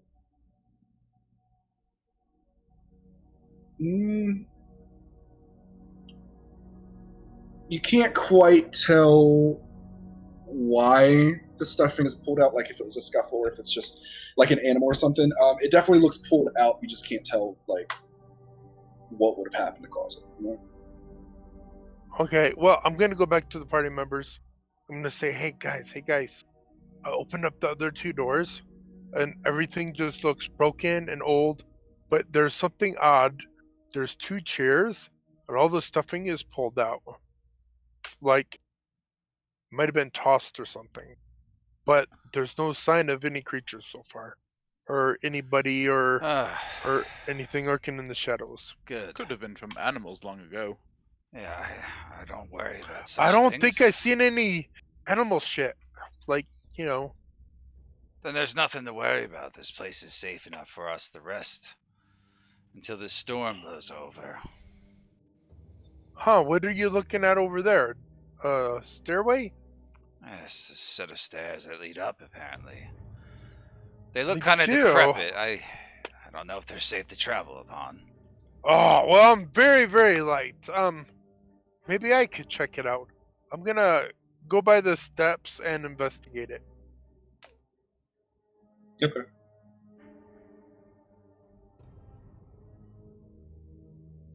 They definitely seem like they'd hold you guys. Like I said, they're very cracked and broken and decaying, but it doesn't seem like it'd fall through if you all went up like, one at a time. Even the big butcher chick. It definitely wouldn't be a quiet walk up. Excuse me? And this is a group of superheroes. Waterman, Rat Boy. Well, I What was that? tell everybody, we probably could make it up the steps if you want to go. But first. hey, you big muscle lady, you need to try to walk softly, because your big butt just might end up going right through them. And My who big knows? What? She lunged Yeah. at him? I dodged out of the way. I think it looks quite nice. Aye, now. There's no need to fight. We gotta survive together. All right, I'm gonna I take it these are the steps right here, right? Or Yeah, no, right here on this side. yes. I All right, think this these is the start right beginning here. of the stairwell, yeah. All right. I'm going to I'm still in stealth, or do I need to roll another stealth? I'll have you roll whenever it comes up. Okay, so I'm gonna stealthily go up the steps in front of everybody, in front of the torch light. I'm gonna stay in the shadows in front of the torchlight. Matter of fact, and I'm gonna move up the steps and tippy toe, because I only weigh 20 pounds, and I'm tippy toeing on my light little rat feet, and I get up, and I'm gonna get up there to the top and look around. Okay. Let me put you over there. I'm gonna see what I'm gonna look around, investigate, and then go back down and tell the guys what I seen. Oh, okay. I won't put you on the map yet then. Yeah, no, I'm gonna play theater of the mind. So I go up there, look around, maybe I see some hallways, some doors, and then I'll go down and tell them what I see up there. I'm not gonna open up the Yeah. doors or anything yet. Okay, But, so yeah, you make your way up there and you see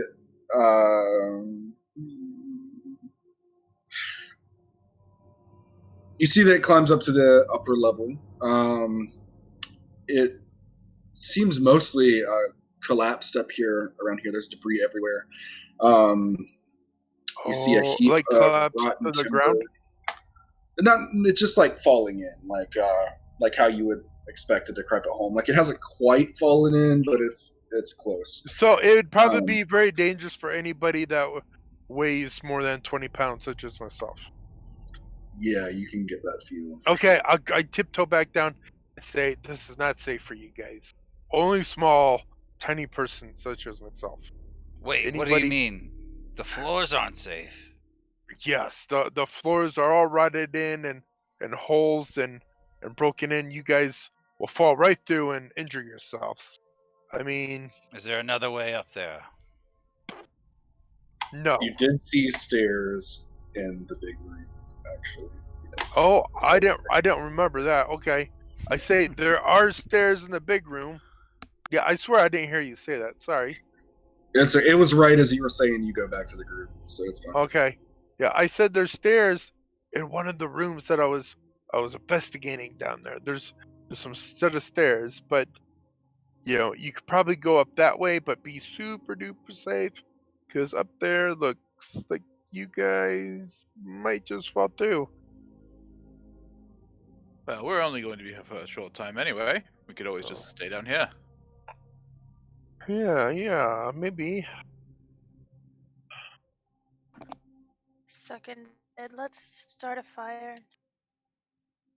Yeah, might as well Indeed. just grab some of this wood and Must be you a know there's fireplace around here somewhere. hey, right here in this room. I point in this room. There's a fireplace in this room. Why don't you go first? And maybe we could take some of the wood that's being rotted or whatever and throw it in the fire pit. Or fire wood stove or fire pit, yeah. Right. Just go. Just go in the room. Oh no, I found it. You guys go. You're blocking the way. You're blocking us. I'm so tiny. There's no way I Yeah, could block but- you. We're letting you lead, kind of. And Oh, okay, fine. I'll go in. I'm stealthily moving and trying to stay ahead of their light. Is this a fireplace? why do you need a stealth if This you've is a already been in there? fireplace. There's nothing there. Cause I like He's to just a little rat I like boy. to skulk around in the shadows. Hmm. All right. Yeah, you do see a fireplace. I approach the fireplace and I gather some any kindling that I can find on the floor and I light it with my torch. Give me a perception check as you're going up to the fireplace. Oh my god, why? There's not supposed to be combat in this. You find a stone that seems out of place just above the fireplace. Curious. What does it Huh. look like to me? What does this stone appear to be? Why is it out of place? Like what would you It looks like it can be removed. Well, I try pulling on it to remove it. You do, and you see a small hole behind it. You don't have dark vision, so you can't actually see into it. But you see like a small hole. I have my torch though. It looks like a I have my compartment. my torch. Yeah, is lit. you could shine Oh, this you torch do. in there. You see a small box inside the hole. I remove the Oh. box. Okay, It's you do. curious. As you go to pull the box out, you hear skittering as a swarm of spiders makes their way out of Shit. this, and we're going to roll initiative. Uh-oh. I knew we were Crap. gonna go against a swarm of something. My favorites. I actually thought it was Spider gonna be a soup's swarm mighty of good. rats.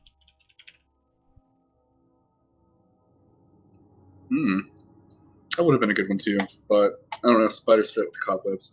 And it's their turn first. Don't forget, I have Beast as my favorite enemy. Okay. Yep. They are a swarm of Also- tiny beasts. Yes. Also, if we do come across any rodents that are violent or rodent swarms, I have rodent empathy, which gives me advantage on animal handling checks to influence the behavior of rodent. Oh, okay. Yeah, I'll keep that in mind. That's actually. Yeah, that's kind of cool role playing thing, I think. Oh yeah.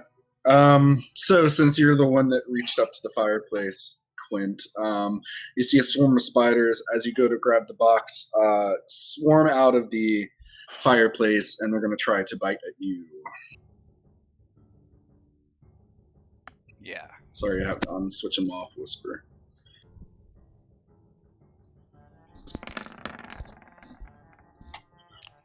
Wow. Holy Are you fuck. fucking kidding me? What the fuck?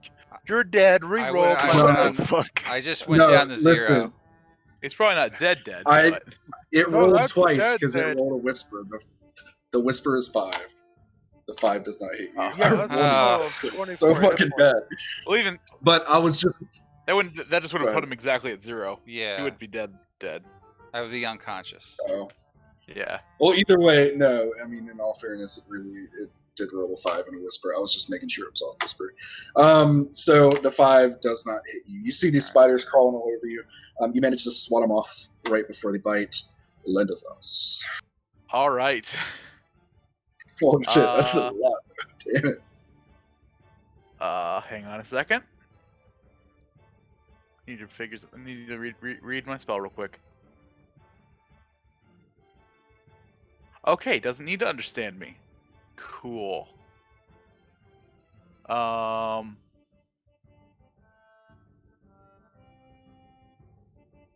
Okay. I don't have a good spider insult. You gonna vicious mockery spiders? Are they gonna understand it? They don't actually have to understand it. That's what I was looking for. What? They Yeah. do not actually.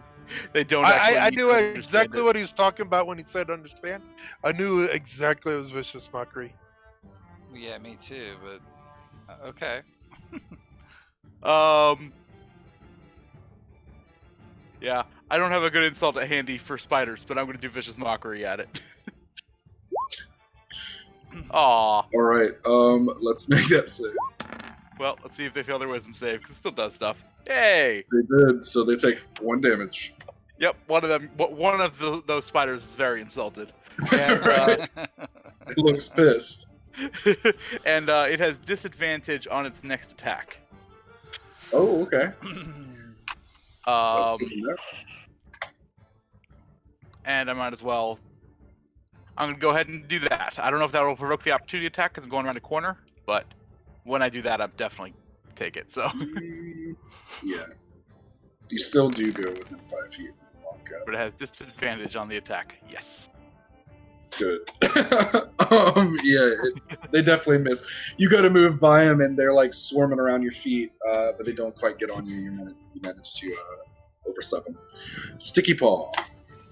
Am going to run through my allies and I'm gonna slash at the swarm with my rapier. Alright. 18 hits. Would that be sneak attack since I got a joined ally? Yeah. Yeah. Alright. That is lots of damage. Oh Wow. yeah, you start swiping at these spiders, and you manage to kill most of them. It didn't roll great for its HP. It is still alive. You see like 1 or 2 spiders still crawling around. Quint. Oh, wait. As my bonus action, I'm gonna disengage sorry. and go back into the back of the room. All right. Yeah, you do that. Sorry about that. Okay, that's alright. All right, Quint. Yeah. Quint has his harpoon in hand, and he thrusts it at these spiders here. So, let's see.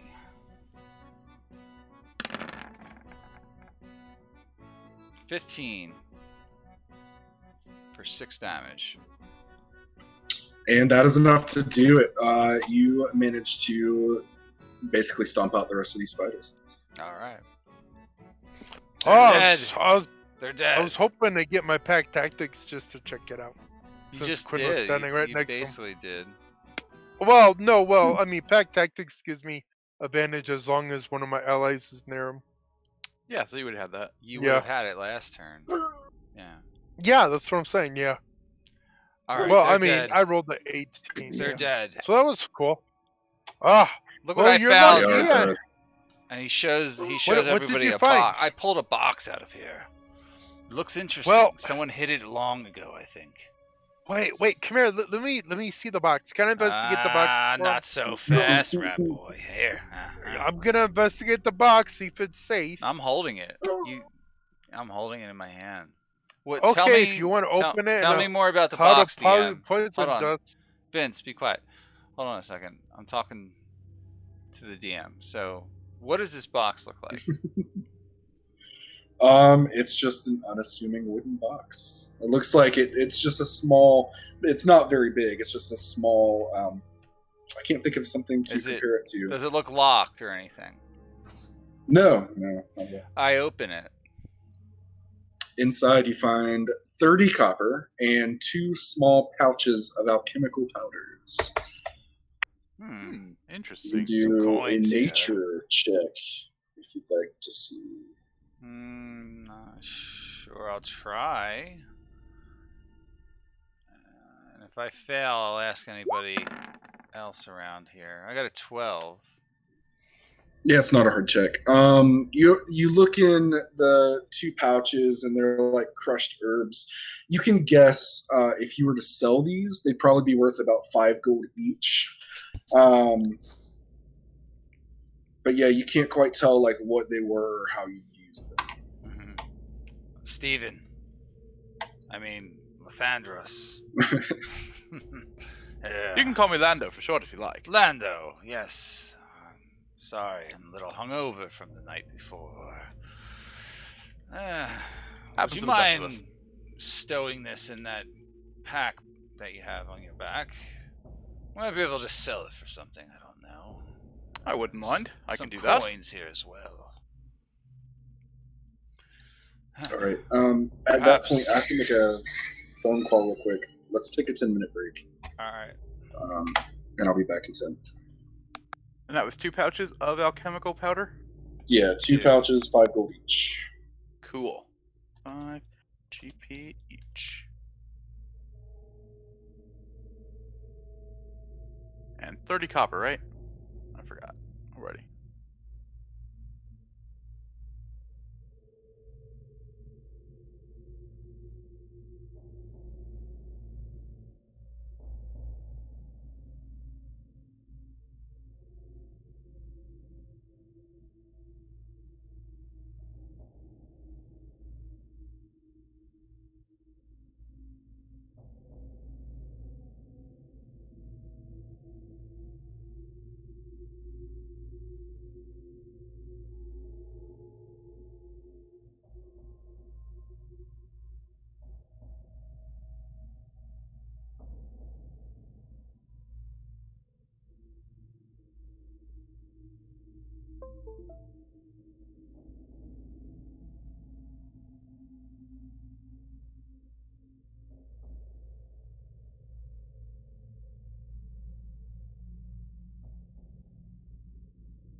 Anybody back at their desk? Yep. I'm back. Although, actually, I'm gonna get water. Man, I tell you what, playing the rogue, you're constantly searching for shit and finding stuff for the group so that way the group doesn't get in trouble. Unless you want to run in there and trigger shit, get blown up, which I'm fine with. Yeah, you don't have to overthink it, I think. Very Well, it's just natural what I would do if I was. I just figured what I'd naturally do if I was sneaking forward, I'll be constantly searching and checking for shit, and I'm in an old creepy building. Yeah, and you're a rat boy.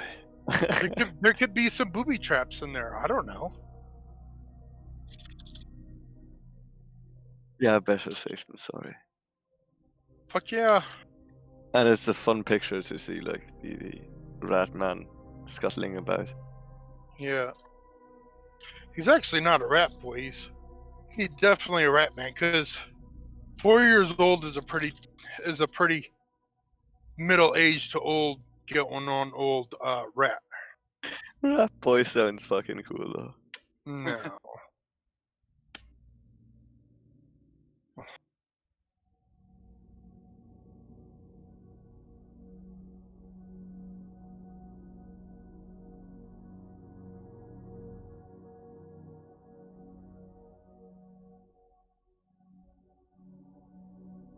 Nah, rogues are fun to play. I think you're gonna like it. I just got to get in, sneak, stick them, and then run out. Oh, I just found the best website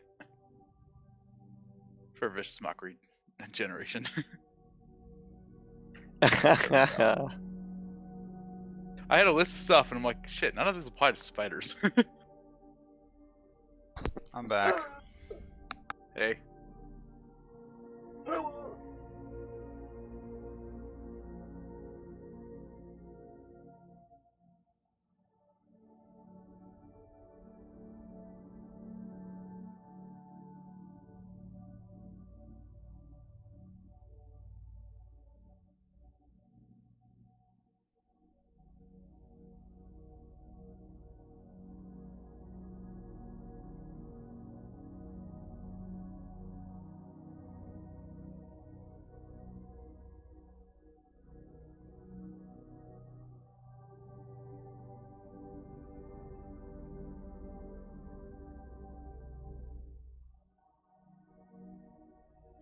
Okay, sorry about that. I'm back.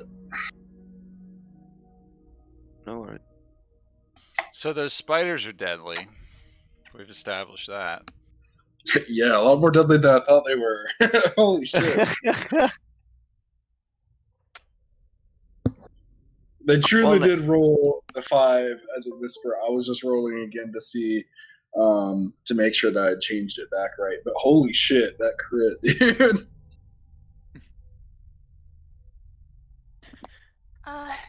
Nathan? Yes. I was on level 1, so I forgot to level up to level 2. So my new current hit points are 25. Oh yeah, very nice. Well, that makes way more sense. Yeah, because I was looking at it. Damn, that's a low roll or something. All right, they're what? 25. Yeah, that makes. I didn't even notice that, but that makes way more sense. Yeah, you got to D12. Yeah. All right. Good. 25. Good. All right, I'm ready when you are. Is everyone back? Oh yeah. All right. You just found this box of goodies, I guess. I'll leave it to you guys. 30 copper, right? 30 copper. Okay, I wanted to make sure I had that right.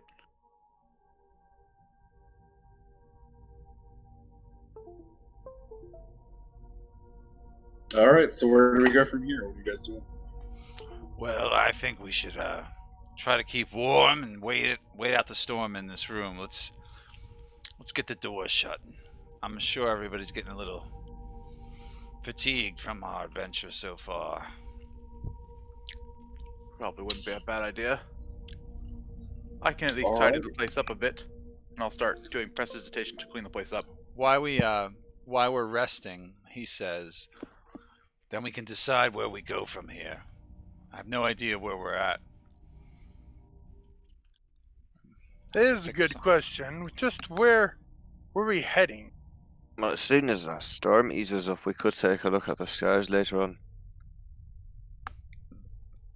What good would that do us? It's the map to everything, sir.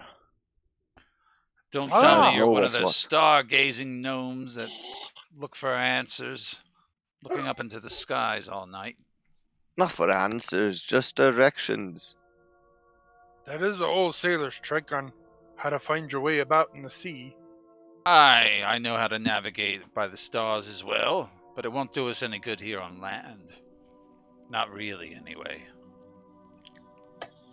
Well, we're somewhere on the Sword Coast, right? I believe we're on an island. We traveled for many weeks away from the coast. You did Hopefully travel not for back 2 there. weeks away from the Sword Coast. You can discern. Before the storm happened. Shit, I can't talk today. Before the storm happened, the captain did say you were less than a day's travel from Saltmarsh. So you can assume that you're somewhere near there at least. Saltmarsh can't be far. I say we spend the night here. Maybe investigate the rest of this building, see if there's anything else that could lead us to knowing where our location is. Then set out by foot or by boat and find this village of Saltmarsh. I have business there, as A I map would believe the rest certainly of be you useful. do. If we're lucky enough to find one. I'm And just just looking for after- anything. Clues, anything. We did also encounter the spiders. It might be beneficial to root out any other such vermin in this house. I'm Don't not want anything worried. crawling on us while we sleep. Just get the door jarred up. We'll be fine.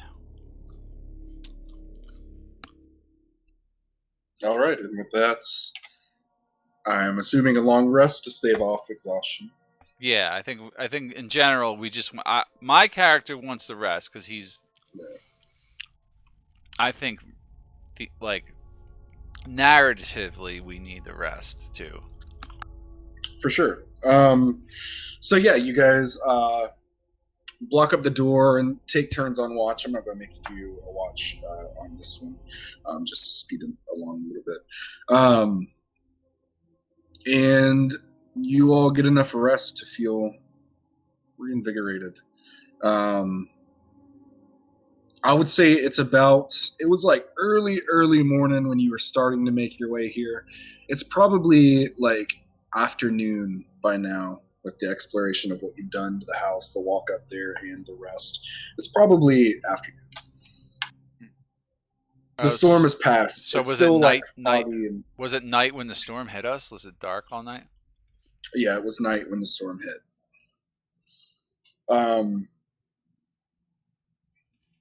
Shit, what was I about to say? So yeah, it's still like kind of dreary and foggy all around here. A little bit rainy, but the storm is definitely passed. Well, I think we slept long enough. Should we Indeed. continue searching this place? Hey, what's that rat's name? What did they call him on the ship? I believe his name was I'm all snuggled Paws. up on big orc woman's cloak. Like I went No, and made a you little are not. bed and patted my feet down. I went and patted my feet down, kind of made a little I was snuggle just circle asking your name, right next to her. not what you were doing. I'm out cold. She kicks you off. To the floor. I say, hey, what the hell, big muscle woman? I was sleeping Hey. comfortably. Get that rat over here. Tell him to go sneak around again. Might be useful. Sneak around for what? There's Investigate the nothing rest here. of This this place place. is abandoned. Well, you said there was a room upstairs or something, yeah? Yeah, which room was it? Was it over here? Because I see this is open. Was it over here? That leads outside. That was a Okay. room that you did earlier. Oh, it And was then over a here. large entrance hall. Oh down yeah. here. Okay, I'm gonna get up. I'm gonna stealthily move into the hall before they come and ruin my stealth with their torches. It is still dark in the house. There are windows. You can see like dim light, but Oh, that's you don't have to roll. I'll have you roll it whenever it applies. all right. But you do see this big entrance hall. This leads to like a westward wing. There's a path up here that leads to an eastern wing, and there are stairs here. Yes. Okay. I'm going to go over here to the first. Is this a door right here? That is a door. I'm gonna open the door. Is the door locked? No, it's not. Oh, this Why is door it- leads outside? No. Oh, that's right. Okay, yeah. Ooh, what does in here? All right. I poked my head in. Looks to be an old living area. The only thing of note that you can see in the room is a tiny clump of red mushrooms growing around a fireplace in a semicircle formation. Otherwise, the room looks mostly bare. I creep over here. I tiptoe on my little rat toes, and is this another room right here? That is another door. Let me open. What? Oh, I gently open up the door very quietly without making much noise. I forgot to even put the door there. Yes, you did. All right. I didn't even notice that until just now. All right. This appears to be just like another living area, maybe like a guest living area. Aside from the large amount of plaster that's fallen off the ceiling, this room seems mostly bare. There's an old fireplace and a tattered rug. Okay, I go back to the group and I tell them what I found. I say, hey guys, over here in that hallway, there's one big room with a bunch of red mushrooms growing around a fireplace, a big fireplace too. And there's also another room right next to it with a little tiny fireplace. If I didn't notice anything dangerous in the room though, so just a heads up. I'll creep down here while you guys are there though. Hold on. So I'll is go there a check door it out. right here in this area? Wait, hold on. Someone was saying something. Oh, I just said I'll go check it out. Okay. Oh, okay. Yeah, you see a door to your south, to your north, and to the west. I open them. Very well. I test to see if they're trapped and locked, and then if not, I'm gonna gently just open the door and just let it slowly kind of creep open and poke my head in with my little beady rat eyes and look inside to see if I see anything. Okay. Which one are you opening first? The one right here where I'm at. So this door opens up into what appears to be an old study. The room was once a writing room, or some other kind of study. Against the wall, under the window, sits a large wooden writing desk, partially broken and riddled with damp rots. There are 3 drawers in each side of the desk, and a large central drawer in the middle. The latter is closed, but all the others are wide open, and 2 of them have been broken open forcibly. I'm gonna go investigate it. Okay, roll. Well, all the drawers are open. I'll say the. Well, you said a couple were closed. There's one that's closed. It's the central door, and as you go to pull it open, it is locked. Yeah, I'm gonna search it for traps. That was investigation. You don't find any traps. I'm gonna pull out my thieves' tools and pick the lock. All right. Go for it. Okay. Wow. definitely clicks open for you.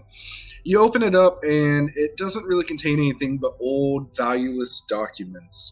It's all written in common. You can tell they're mostly receipts for purchases of various chemicals and laboratory equipment. But we'll ride that investigation, and you do see a small secret compartment in the back of the drawer, inside of which contains a glass vial, 2 glass vials wrapped in cloth. I'm gonna gently pull them out.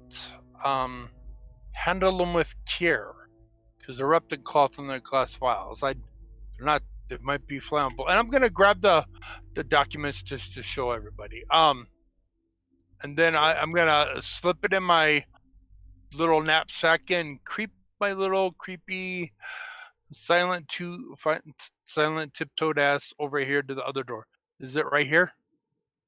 It is, and while you're going through that desk and doing that, we're going to switch back over. What are you guys doing in this? I want to investigate this large fireplace with all the mushrooms, because that seems odd. All right, roll investigation. Investigation. I'm not that great at that, but we'll see.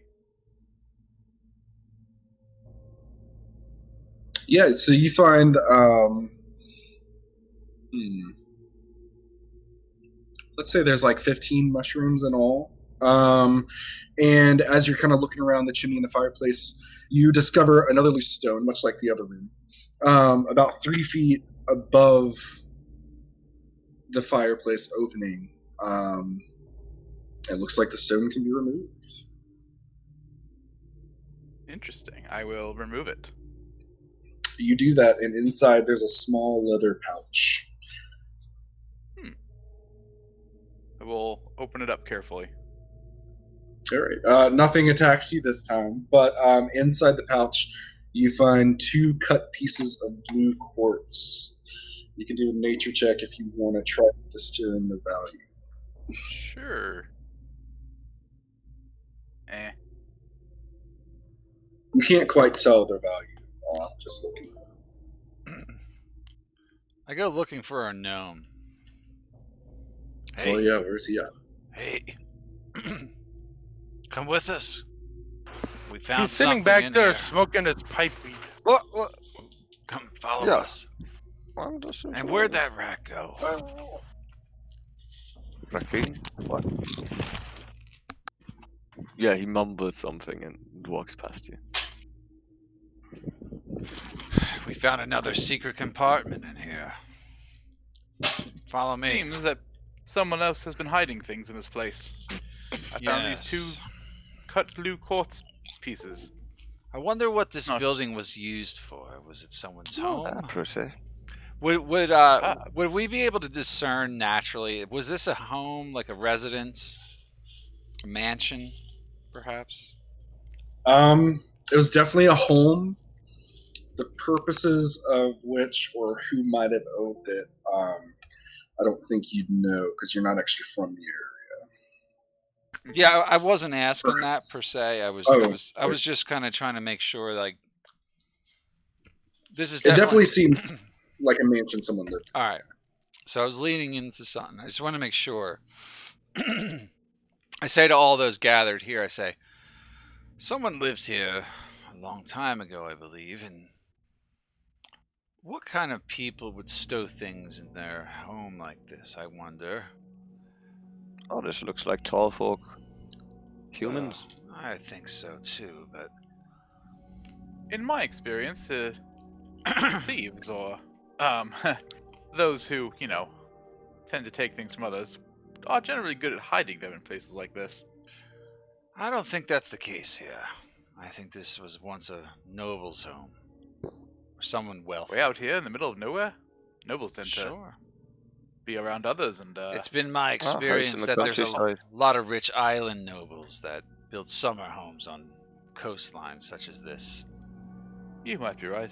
My experience is mostly with the nobles of Baldur's Gate who are, well, quite stuffy. Well, so are the ones I've encountered. However, those with money and power can build wherever they want. Something happened to them here. They wouldn't have abandoned such a place without some kind of family problems, we'll call it. I wouldn't be surprised if we found something here about them. But that's me just embellishing what I think's going on. Okay. And we'll cut back over about that time you are going back to this door, right? Yeah, gently gonna open the door and let it go open, let it slightly kind of swing open and step inside and appear around. All right. This appears to once have been a library with bookshelves around the walls. Most of the shelves are broken, and in many places they've come away from the wall. The few shelves still intact are mostly empty, but you do see a pile of books rests in the southwest corner. Okay, I'm gonna tiptoe to the books in the southwest corner. Right. What are you doing with them? Are you like Investigating, see if there's maybe there might be a secret compartment in the books. So some sort of the books might have like, some of the pages cut out with something in it, or maybe marked or something. Yeah, roll me an investigation. Yeah.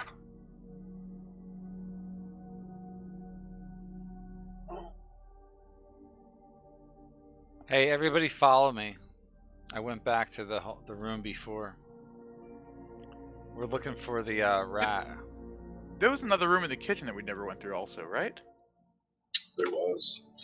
But yeah, you see, most of these books are like old and covered with cobwebs and vermin droppings and mold and shit like that. But you do find 3 that are still intact. I'm going to link them all in chat. All right. Okay, I'm gonna grab them, put them on a knapsack, and then creep out. The group might be looking for me, but I'm actually stealth. And they don't know where I'm at. Ha ha ha. I see them walking right by me, and I'm like, ha ha, you big dummies. I say, psst, over here, guys. Look, I found some books and some parchment, and a couple vials of some liquid. I don't know, but I'd be careful with it. It was wrapped in cloth. Oh, sweet. The magical properties of gemstones. That is a gem in itself, rat boy. What do you mean a What do you want to gem? be called, by the way? What's your name? Sticky Paw, you little fucker. Who are you calling little? How do you not know my name? We've been on a ship for freaking 2 weeks.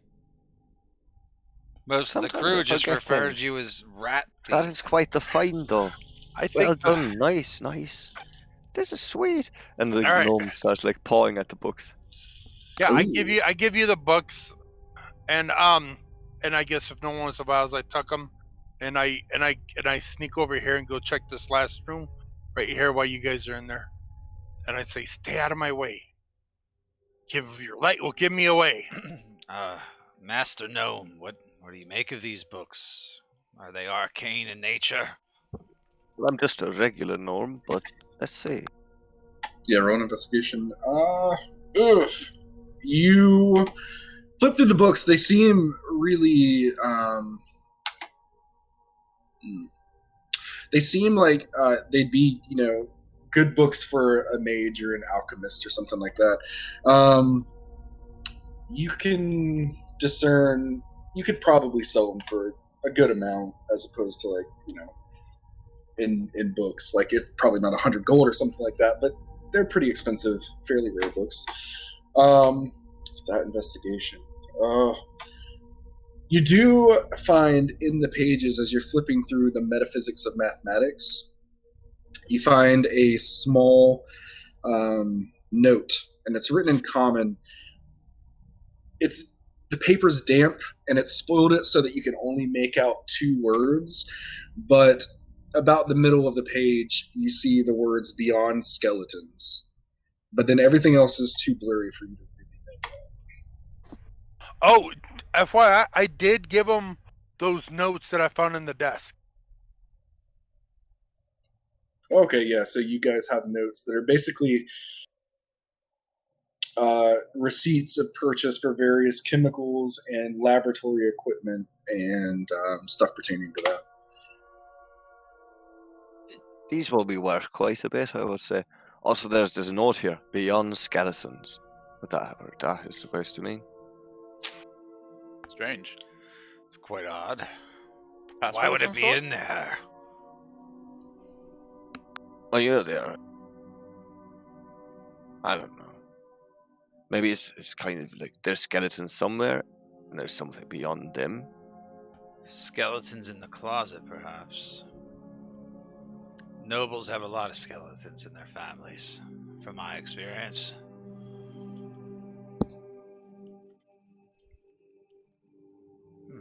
Let's find that rat again. He went off searching around. Did you find anything else useful in this room? Nothing else useful in there. Wait a minute, hold on. I told the group to not follow closely behind me We want to see, though. because I wanna. Because your light's gonna give me away if I'm trying to stealthily move. I'm pretty sure something would have heard us by now. Yeah. But you're large, and it takes a lot to kill you. But a little sneaky like thing like me, all I could do is dodge and run away. I don't While you think we try should to be stick 'em and taking stab 'em. orders from a rat. All right, well then you go ahead, and I'll watch you fumble to a Will trap. do. As you walk in, this looks to be a large living area too. You see a door in the north wall. It has a window in it. It looks like it leads out to a small patio that's overrun with weeds. And other than a pile of, you can't really tell what, in the bottom of the southeast corner, the room seems bare. But give me a perception check as you're walking in. Everybody? Sure, if you'd like to. I have a pass of 15. Yeah, we'll Oh wow, that's really good. Yeah, so my passive's better, 15. Yeah, my sure. passive's a 12. That's a little better. Okay. Well, those of you that got above a 13, you can see that the thick layer of dust that covers pretty much this entire building, it looks disturbed around this area. Someone else has been here. Is this a rug? It is a rug. It is a beautiful rug. I moved to get closer to it, and I slowly lift it up. As you move Look up under. to it and you go to lift it up, very loudly through the entire house, you hear, "Welcome, fools! Welcome to your deaths!" Make a wisdom saving throw, all of you. Are we doing madness? Mm,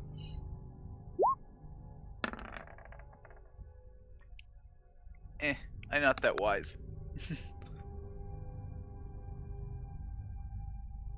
What the hell was wisdom saving built for?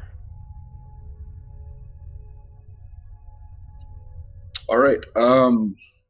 Did anyone not roll? Am I just looking at them? No, everyone did. So, Lando, you're the only one that actually failed the save. So you have disadvantage on your ability checks for 1 hour unless you're immune to the frightened condition. I am not immune. All right. Do I repeat the saving throw ever, or? You can repeat the saving throw every 15 minutes. Oh, okay. But yeah, as you lift this up, you hear that in your head. And also, beneath the rug, you find a small trapdoor. You all heard that, right? What the hell was that? It's nonsense. Son trying to scare us, that's all. It's probably just a ruse or something. I'm not afraid of it. There might have been an alarm spell here. Who knows?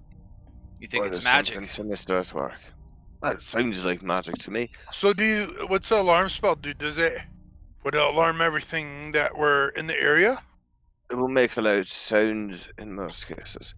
Now, You would know. that voice though, It is a magic mouth spell. As a wizard, you probably know. a mouse spell would produce a similar effect. Magic mouth. Like, are there maybe any signs left from when the spell was cast? Like any paraphernalia lying around? Anything chalked onto the thing?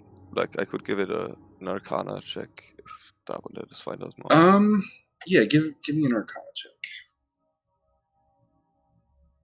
Just let me have a closer look. Everything leaves a trace and magic does as well. Sadly, I cannot find any. No, you see like a small, I'll say like a small glyph in chalk, just from where the spell would be placed, but you don't really find anything else discerning. Well, Could that that could have have been been put on dispelled? by just about anyone. Sorry, there's not to tell from that. But for sure, a spell, Magic Mouth, that was, yeah, I think that's a stable guess. We can go for that. So Can I have disarmed it? is there? I'm It's sorry. gone off. I mean, it's happened. Yeah. Everyone knows we're coming now. Is there a What trapdoor is it? here? Yeah, there's a trapdoor. Okay. All right. I'm role This could playing. just be intended to creep us out. I mean, I'm role playing with Dave, and I'm asking Dave that next time, would I be able to disarm magic spell like that? Do you think? like that here. Yeah, if you could dispel magic, you're fine. Oh, You'd have to know it was Right. there, though.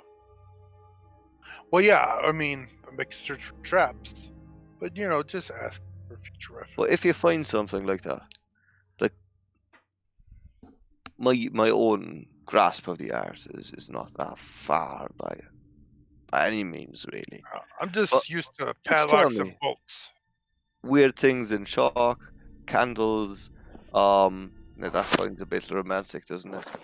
Nah, but magic traps are not to joke with. This might be one, but there's worse out there. I'll say, I mean, not the best trap if you warn people about it, though. Well, maybe this is just to make us nervous. Or there's someone sitting behind that door thinking, who the fuck? Yes, Should as an we- alarm, it is quite effective. Should we move? I think there's going to be trouble soon. Can I search the door? I want to investigate the door to see if the door might have any lingering traps that. Well, I can't detect magic traps. I don't know if I can because I'm not magical. But I'm going to see if the trap door itself might be trapped and see if it's locked. Can I do that? Sure, roll investigation. Okay. Oh. You don't find any other traps. That was pretty much it. Okay. And is the trap door locked? It is locked. Ah, this trapdoor is locked, guys. Let me pull out my tools kit and get to work on it. If you want to go down here, that is. Do you want to go down there? We might as well see what's All right. going on here. Yes, let's. Well, let me investigate get it. to work. I go to work on the trapdoor. You definitely managed to open it. All right, you go in first. I found it and I locked it. Wait a minute. What? Hold on. You're good at sneaking around. Why don't you take a look down there first? Oh no, but you're much bigger. Exactly. To be fair, I do believe stealth has kind of flown out the window when it yelled at us. Yeah, that's a very good point. Fine. Me and Anka will go down. Yeah, you and Big Muscle Girl. Her name is Anka, I believe. She has a name. Oh, so do I, but you guys Anka forgot. charges over and grabs him by the tail and smacks him against the floor. I shit. dodge out of the way. You might want to stay out of the lass's way for now on, rat boy. I dodge away from her. Ladies first, though. Okay. I go down the. All right, I'm going to put all of you on the other map. What's your order going down the stairs? You can go one at a time. Just say. Anka, then I'll first. go, and then the bard will be in the middle. And then the wizard, and then the rat will follow up behind. Watch our backs.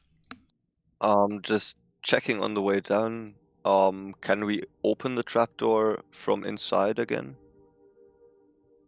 Yes, there is a latch. Okay. Yeah, I Cool. just picked it. No, he means like if it. Never mind. I knew what you meant. Oh, If I someone know closes what you mean. behind us, Yeah, I but know what you mean. Oh, these All right. people are having a feast. Oh no, they're not. They're all at the ready because of the magic mouth spell.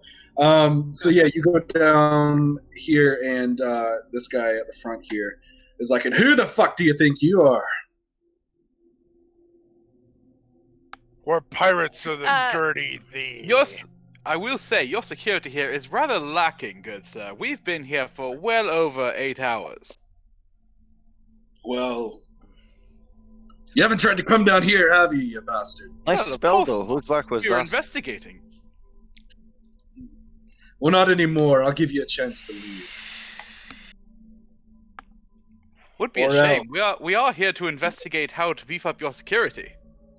You're not even going to hear us out? Before we go in combat, can I stealth?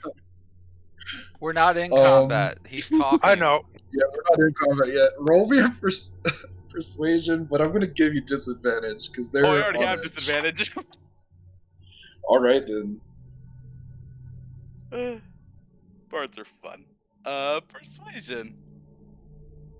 Oh That shit. could be a lot worse. Still 10. Not great. Yeah. He's like, no, I don't think so. And he pulls out, he draws a scimitar, and you see these other two draw scimitars, and this one draws a bow. And he's like I said, get the fuck out of here. If it's gonna be steel, then so be it. I have my harpoon and hook at the ready. All right, you asked for it. And we're going to roll initiative.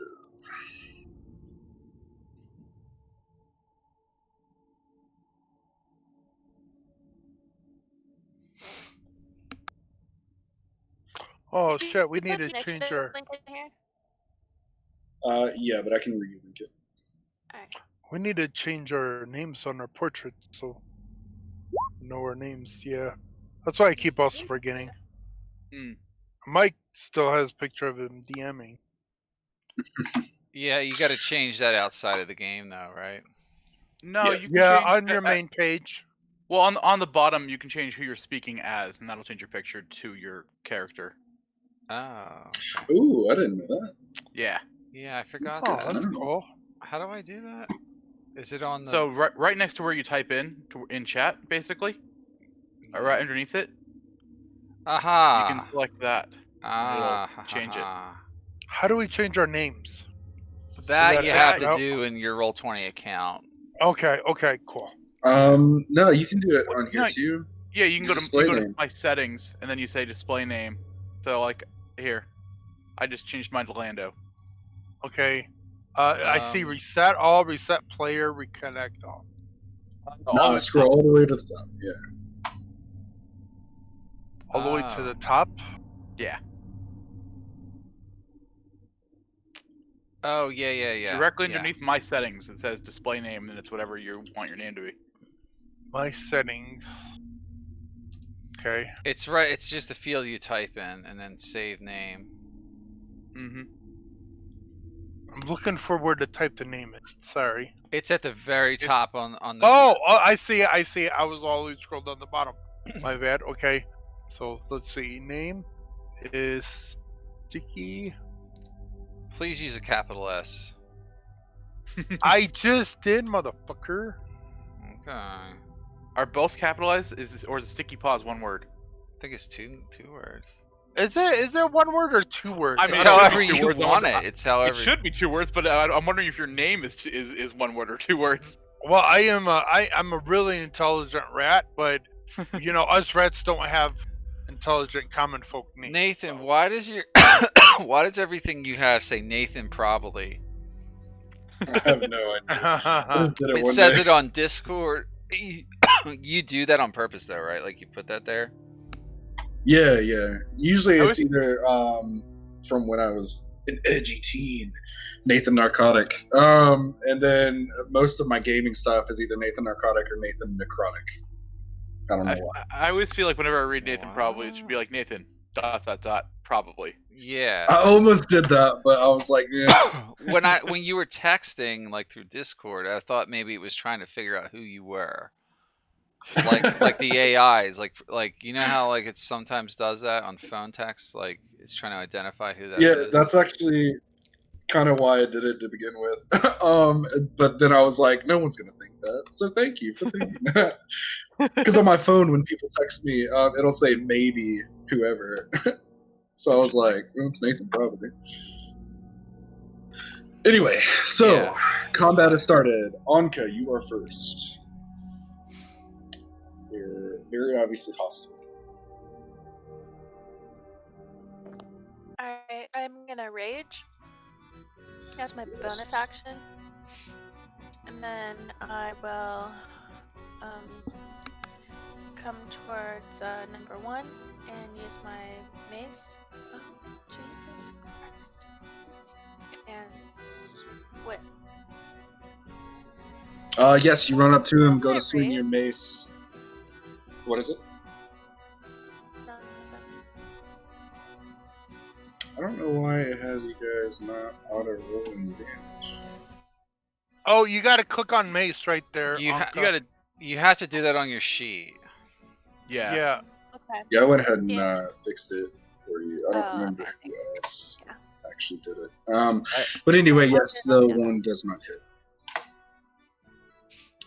All right, Elendithos. Oh, we're not doing any fumbling or anything. No, I'm not going to implement it yet. I was going to, but I just didn't have time to set up a thing for it. You need to check something real quick. Maybe next session. Okay, yeah, 20-foot cube. I pull out a little bit of glittery substance from a pocket and just throw it into the air and whisper some words and cast fairy fire directly on top of them, basically. It's a 20-foot square. Shit, that'll be So- pretty much everyone, huh? Yep. What is that? Dex saves. Yes. Dex saves. My DC is 13. Whoops. That's not what I want to do. I want to draw a square. It's not persistent though. It's like instantaneous, right? Like once they save, it does. There's not like an area that stays in there. Yeah, that's true. Oh, you're right. You're absolutely right. So all the bandits fail. Now we'll do for... It's probably a scout.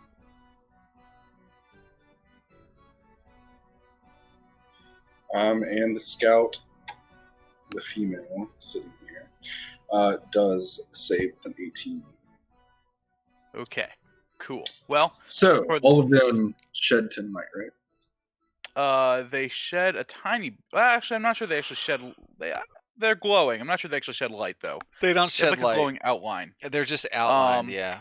Yeah, And we have it's basically advantage. advantage against them, and I am concentrating on the spell. Okay. All right. Yeah, let me put concentrating on you. You might have a better thing than that. Is there an actual concentrating? I think. Oh, I there meant on is. the tracker. Oh yeah, on there. Yeah, you I just just gotta put that type on. in concentrating there. Yeah. All right. Yeah. So all of the bandits here are Um, shedding. light. And is it possible Or to the jump dark. over the railing, like over this side?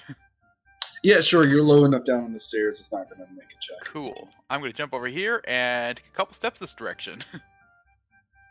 All right, you do that. Is that your turn? That's my turn. Clear. Actually, wait. Gotta remember, I have bonus actions as a bard. Sorry.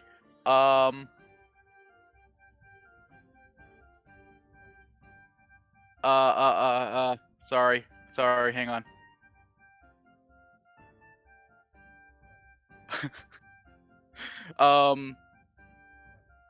I will look toward Onka and just play a little tune and say, "It's all right. You'll hit him next time," and give her a bardic inspiration. Sweet. So you have a 1d6 that you can add to. You can add it to ability checks, attack rolls, or saving throws. Oh, good. Sweet. Yep. All right. That's the turn. Clear.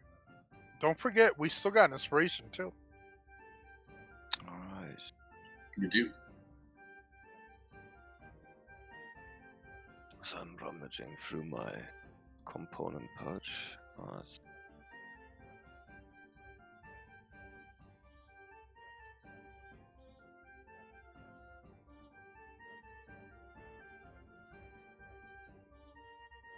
Cast some powerful magic. yeah. I'm thinking about the power level right now. Oh, also, I'll have music set up next time too. I didn't quite remember to set it up this time, but I'll have it for next time for sure. Let's just try.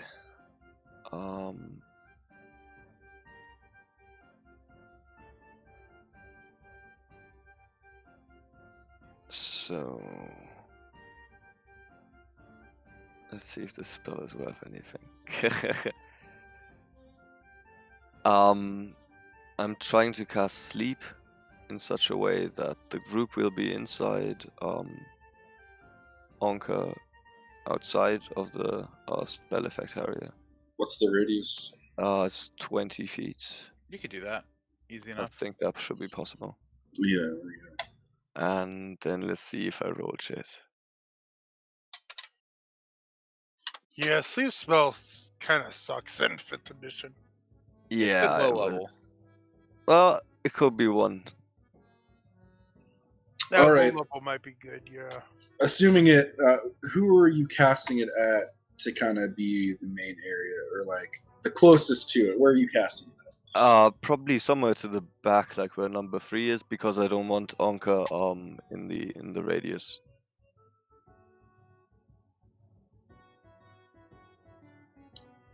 So maybe like right here on this pole. Yeah, that sounds about right. All right, and read me the text of sleep, because it has been forever since I've seen you use it.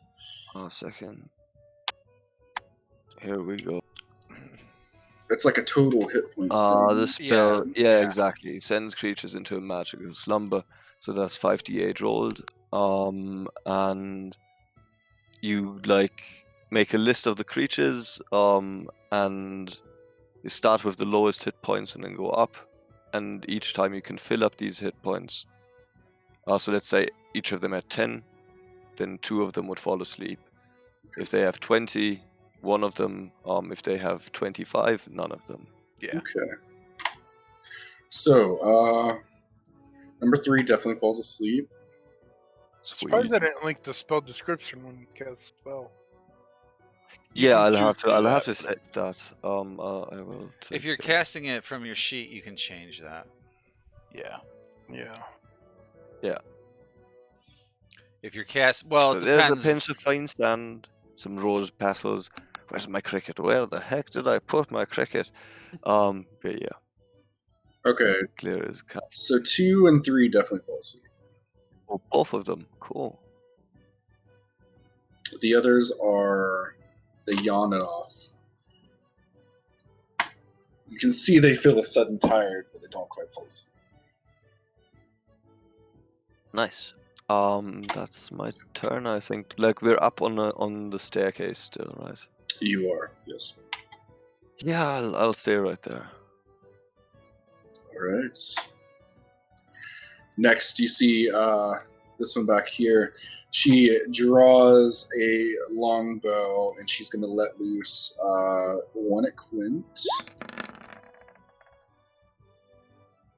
12 to hit.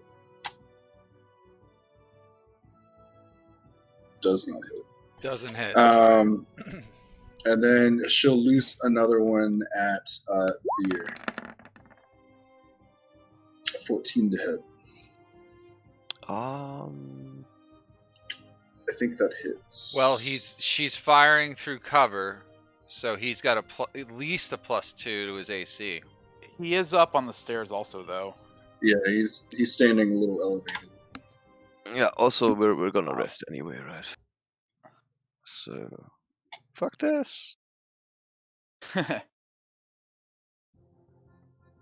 Okay. With the +5, you definitely shield it off. Yeah, it hits this magical barrier and just ricochets off. And she's actually going to move back just a bit after that. And next is Quint. Wow. Okay. All right. Looks like number 1 is the only one that's conscious. I will move in and flank him, even though I already have advantage. I can see him as clear as day. I stab him from behind. He's glowing purple. Yeah. I stab him from behind first with the harpoon. 23 to hit for 8 Definitely piercing hits. damage. Does he go down? Actually, yeah, with that, he was definitely the weakest of the ones. And you just stab him in the back, and it just goes like straight through his chest. Yeah. All right. He goes down. And then I take the last of my movement to go here. Let me see. Can I throw my net as a offhand attack?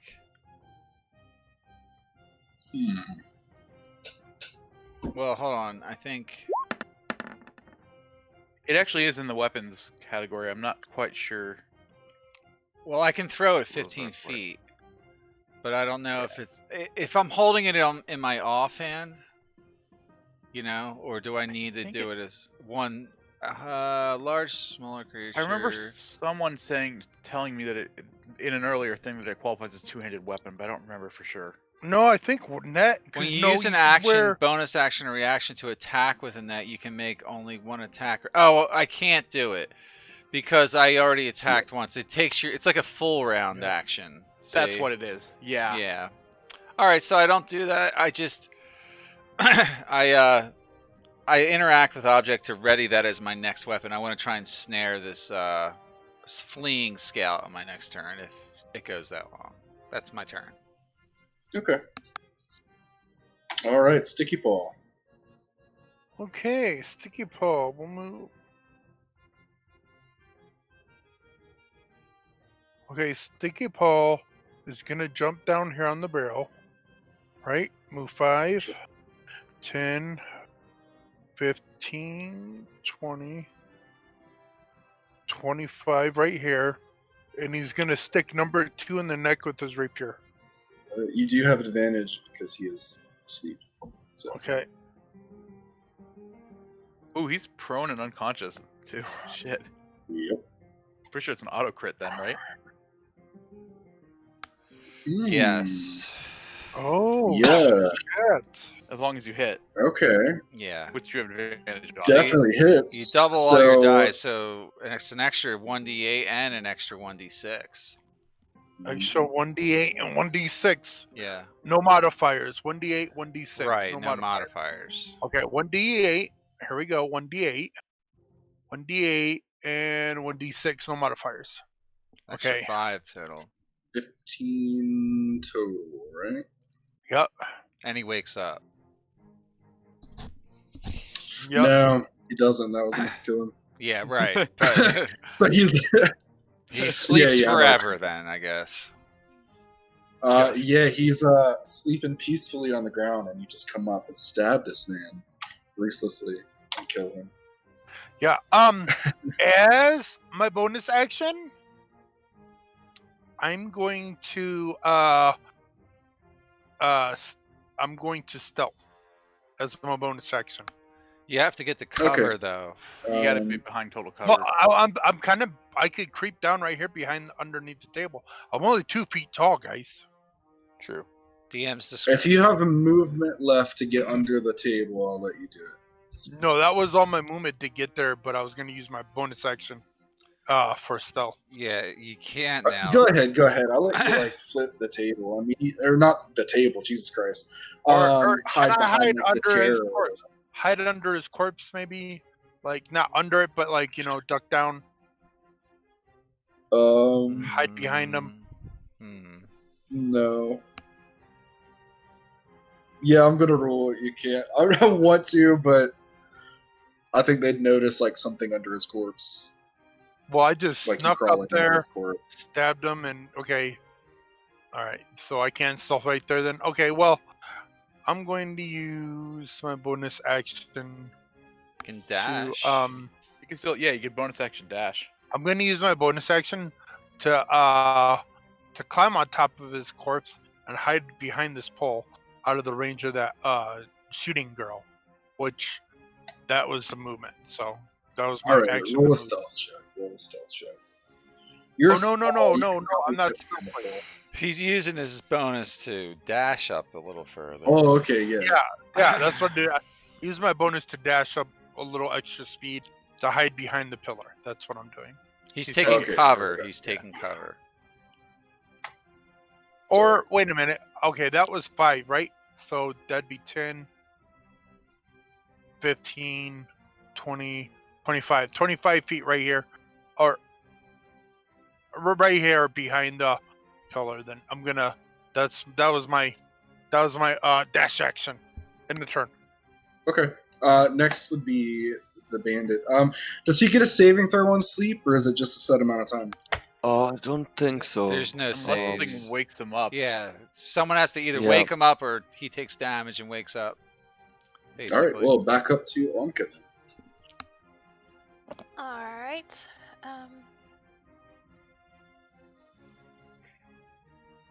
Just a quick she note, you turns might over. give him a perception check if it's very loud in the surrounding area, maybe. Sorry. For me? Nah, for the sleeping bandit. Oh, yeah. Okay. I don't follow that. Is but this a child? No. No, it's a person firing a bow at you guys. Yeah. I'm gonna just checking. Dash out and then use my mace. Hopefully it'll work this time. Alright. A 16 does hit for 11. Was that D6 also for damage or only for attack? I was just looking that up. It's attack give me a rolls. second. It's not damage. I don't think I can do damage with It's not mine. that. There are some bards where you can do that, but I don't think I can. Alright. Not yet, at least. I think it's a Valor Bards, right? Yeah, which I don't think I'm planning on doing anyway. Okay. Is that your turn? She is still alive.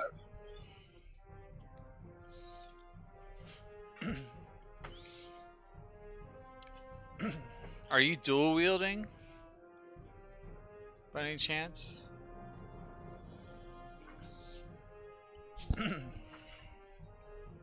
You still there, Melissa?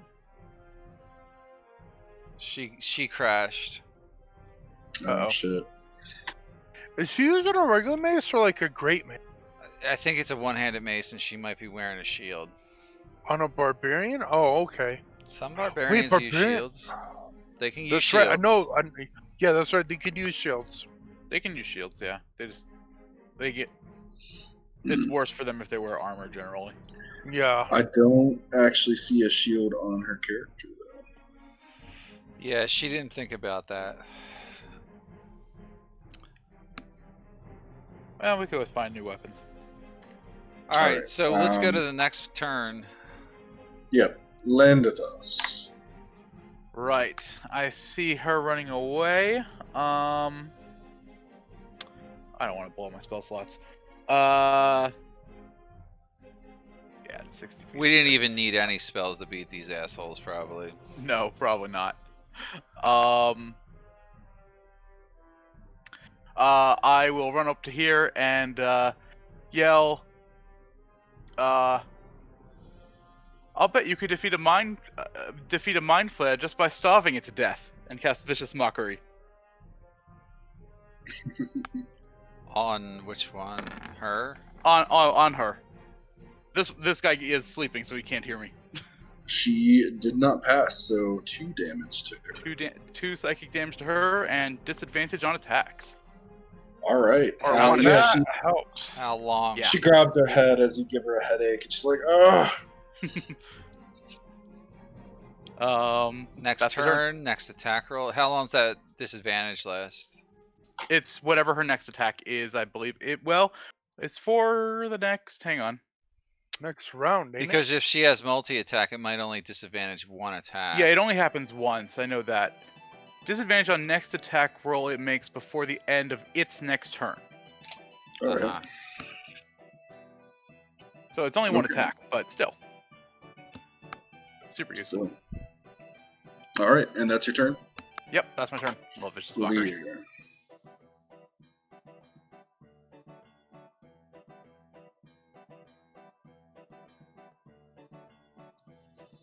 Dave, are you muted? Oh, sorry. Yeah, have to press the right button. So Can I, before you go, I'm sorry, Dave. Before you take your turn, can I use a reaction or a free action to call out to the party, let's take her alive? Can I do that? Sure, yeah. I say that then.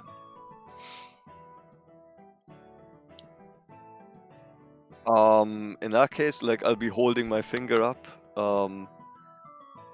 Little snow crystals forming in the air around it. I'm preparing the ray of frosts in case the others cannot catch her alive this turn. Alright. Lilith, it's her turn. She's gonna keep firing her longbow. One at Quint, because this half-orc is up in her face, she can't really hit her. And it's with disadvantage. Yeah.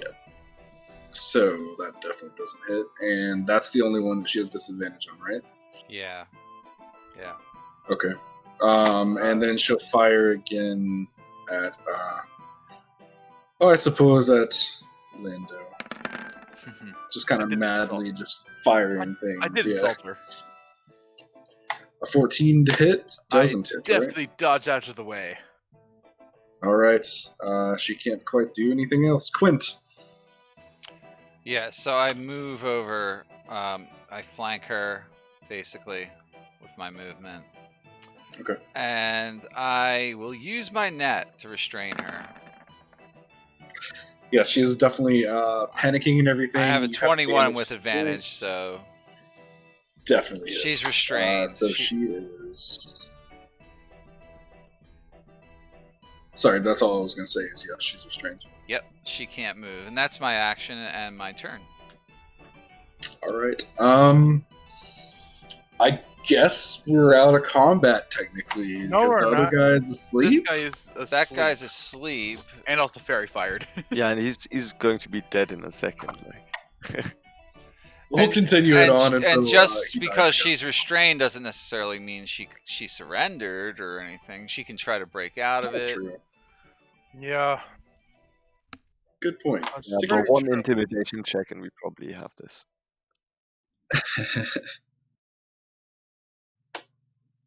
All right, Sticky Paw, what are you doing? As a free action, I say, just so you guys know, there's 11 cots and only 4 of those guys. And then while I say that, I jump up and stick this guy in the back of the neck with my rapier. All right. That's an automatic crit again. Yep. Ew. The 13 does hit, so go ahead and roll your crit. Okay. Oh God. Don't even worry about it. You already killed him. Yeah, you just stabbed this guy to death. Yeah. All And right. and as my bonus action, I'm gonna move 10 feet right here. In case she does try to run away, I'm gonna slash her ankles with my rapier. Alright, end the turn. All right. Onka. You see this person before you is definitely restrained in a net.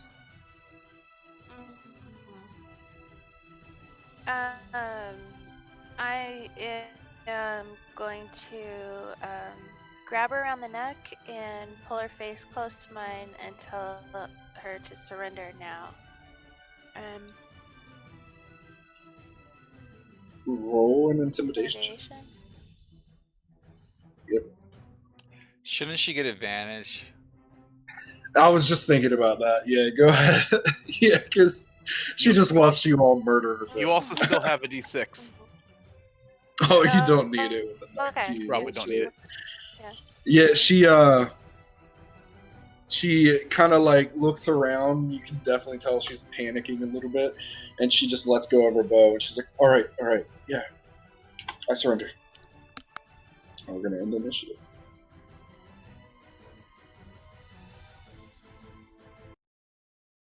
Okay. All right. Well, time to talk, What, girly. what do you want to know? What do you want to know? Who are you people? What are you doing in this old abandoned home? Who do you work for? We work for Sam Belay. He's a wizard that lives down here. Oh, we need a journal. We're getting names. Oh yeah, shit. Well, I gave you guys all that parchment and books. You guys could write it in there. Yeah, I mean, like, mechanically. Oh! I'll do the journal Duh. Okay. this time, guys, so... Alright, can you put that name in chat before we move on with conversing with her? Pronounced San Belay.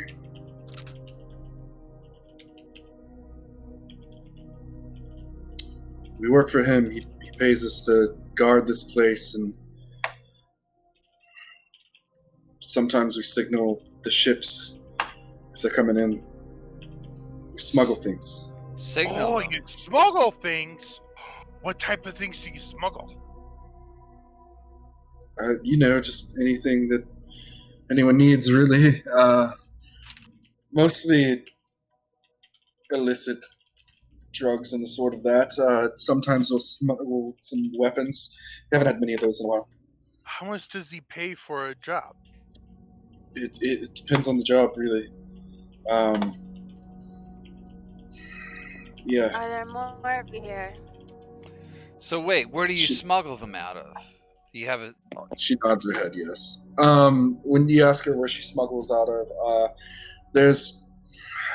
Damn it. To the southwest corner of the room, there's a secret door.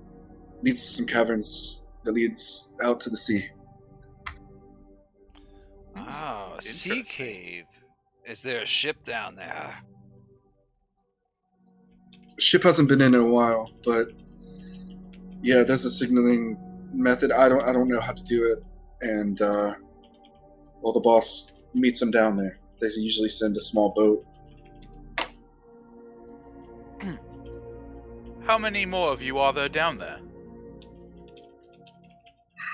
We've had some recent changes in staffing. Maybe 10, maybe less.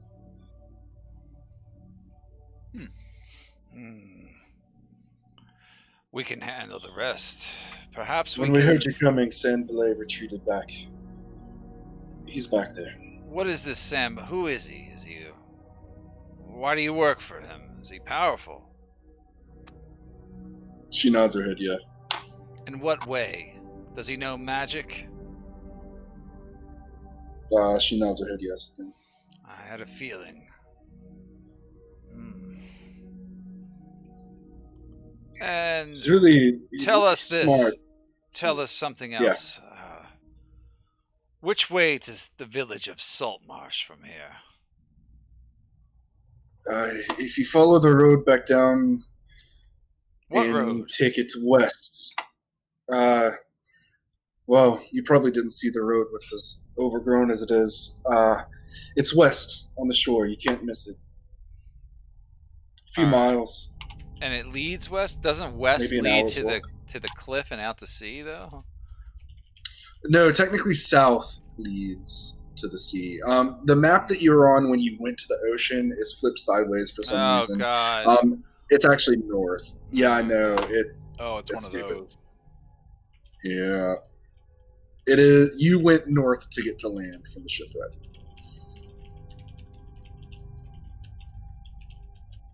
Well, shit, I wish you guys would have said you're smugglers. I'm a smuggler myself. We are. We smuggle things. It's, And there's a smuggler's code. Can I link it? Well, that's the smuggler's code.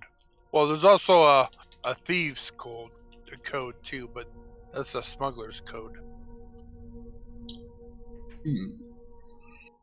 Yeah.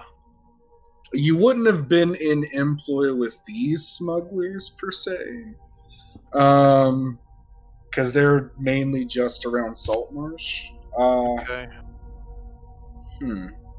I might give you like advantage with certain checks in the future with them. We'll see how that goes when it comes up. All right. But yeah, she looks terrified. So, this secret way down, it goes down, I assume, into tunnels, you say?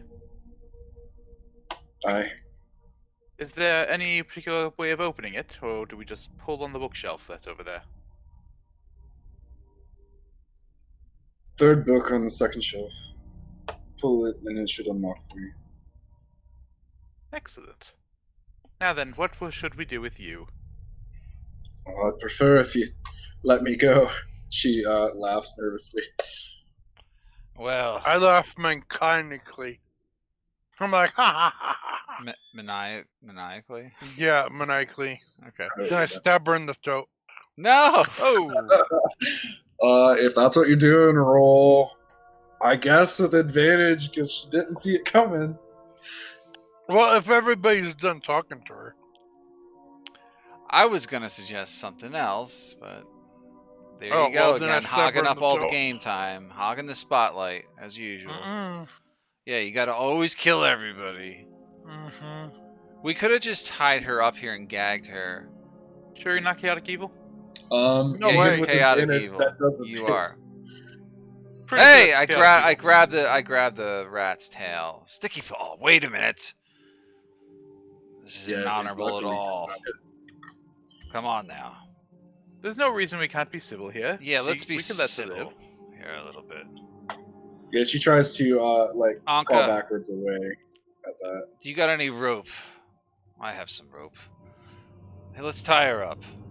I take my net and I take it back and I tie her up with rope.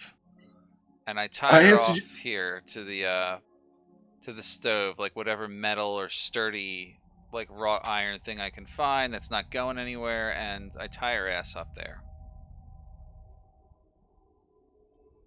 All right. And then I find some cloth that's on the table, like a rag, and we gag her. All right. Yeah, as you're doing that, she's like, but I answered your question. And then you gag her. You're lucky you're and not she's dead. tied there. Thanks for the information. Assuming we survive down there, I think one of us can come back up here and let you out. Yes. She Yeah. struggles against it, but I'd do that. give me a sleight of hand to see the knot strength, I guess. Oh, are you serious? My knots are perfect. All right, you're a fisherman. fisherman. I'll give you advantage. I'll help him. Oh my god. Oh man. Your hands Uh-oh. just aren't quite working for you. Wouldn't it be you more tie of a knot. survival You skill Can to I tie a help him? knot? I Sleight guess of, so, yeah. sleight of hand would You be do- like getting out of things and you know. I actually usually Yeah.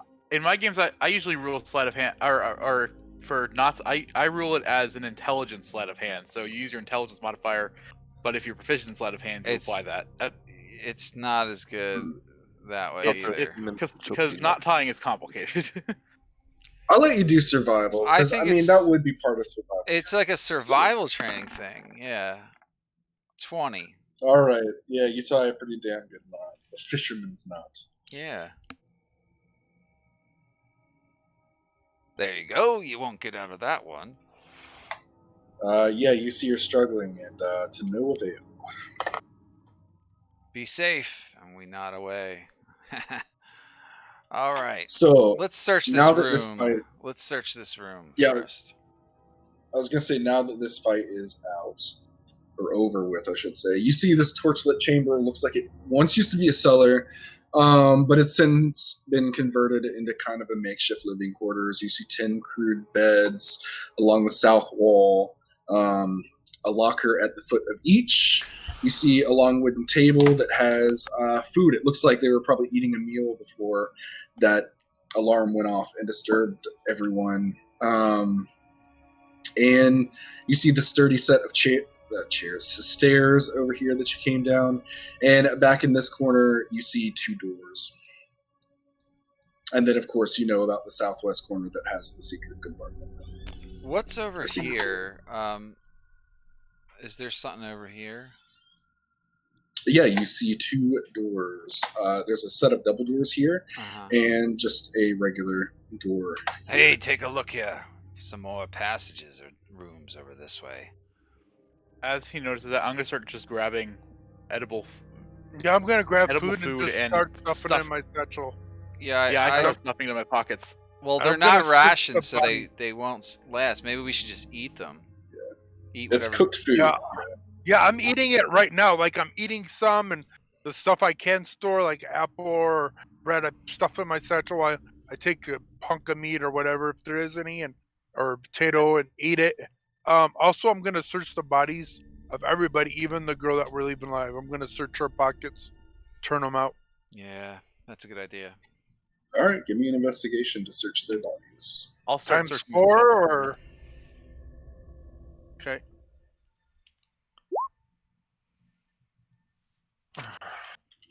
Yeah, you find.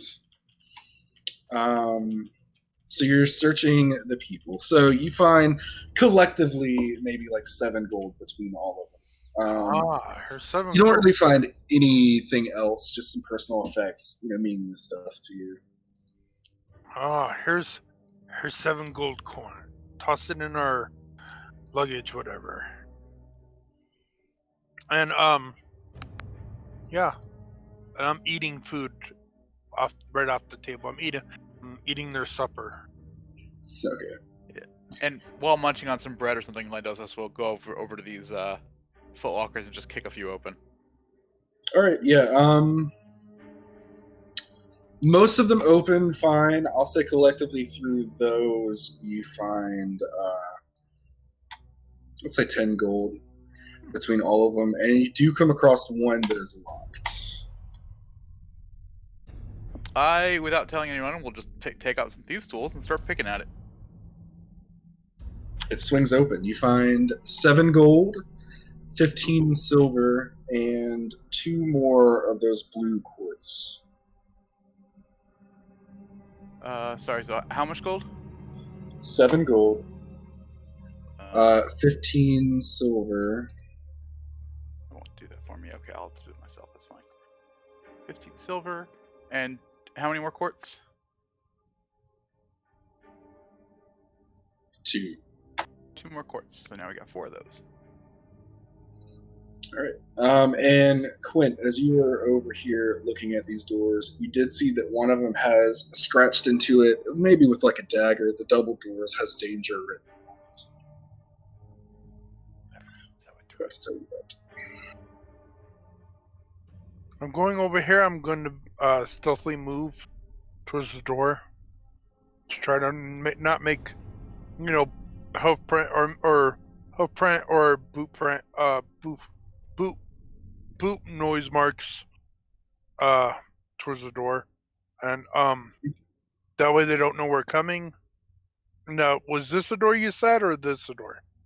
The double doors here has danger. This top door is just pretty normal. I'm gonna check both doors, see if they have traps. You don't find any traps on the doors, no. All right, I'm gonna gently open this one and just let it slide open.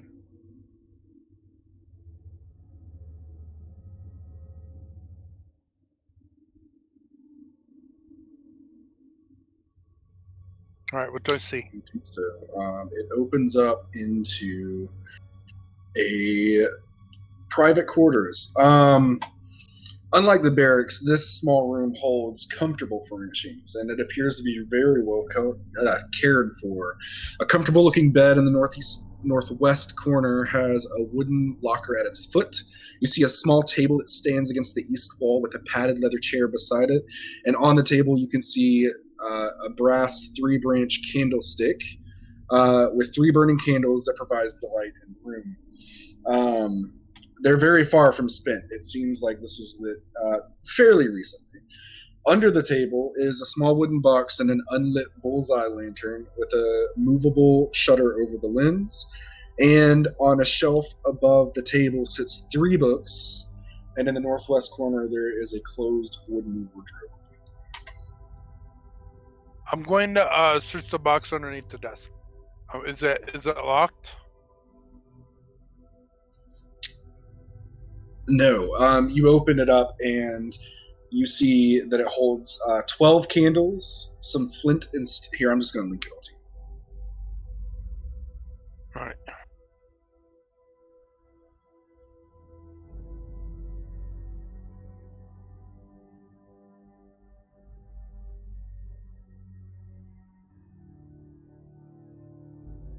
Okay, flint and steel. Okay, and then I'm gonna go to the chest by the foot of the bed. There's one more thing. Sorry, I'm trying to. Oh, okay. Because I gotta pull up. Where the fuck? And a piece of paper. Oh, because it's not in this part. That would be why. You see it's a piece of paper that has. You can make make an investigation check as you're looking at it, and I might tell you what it does. Okay. I'll give you advantage since you are a smuggler. All right. All right. It looks to be. You see dashes and things that you would recognize as a signaling system for a ship. Like a thieving code, smuggler's note. Yeah, like a smuggler's code to like signal ships when you're ready to pick up or take stuff out. Yeah. Oh, nice. Okay, I'm gonna put that in my pocket and say there's some extra stuff in there. Only I could read this and make it out. And then I'm gonna go check the chest. All right, the chest is locked. I'm going to pick the lock. I check it for traps. Does it appear to be trapped? No, it doesn't appear to be trapped. Okay, I'm gonna pick the lock.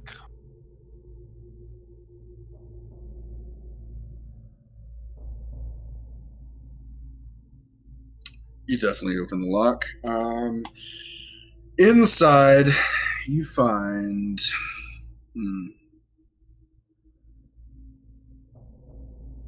What do you find? Why can't I find where I was? You find 10 gold. And that's about it. Everything else just seems like personal effects. All right. Is the coin in a pouch? Yeah, it's like a small pouch containing 10 gold tucked into the side, like around some clothes. Okay. I grab the pouch, and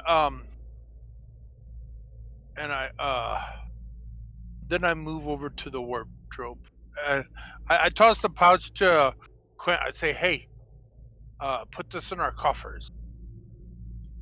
Oh, and since you knew what the signaling system was, I'll say the bullseye lantern. You can tell is like what's used for that. With the shutter that it has on it, you can tell being a smuggler, and with that check, that's what that's used for. Oh, okay. Well, I'm gonna grab the bullseye lantern and put it in my pack instead of my satchel.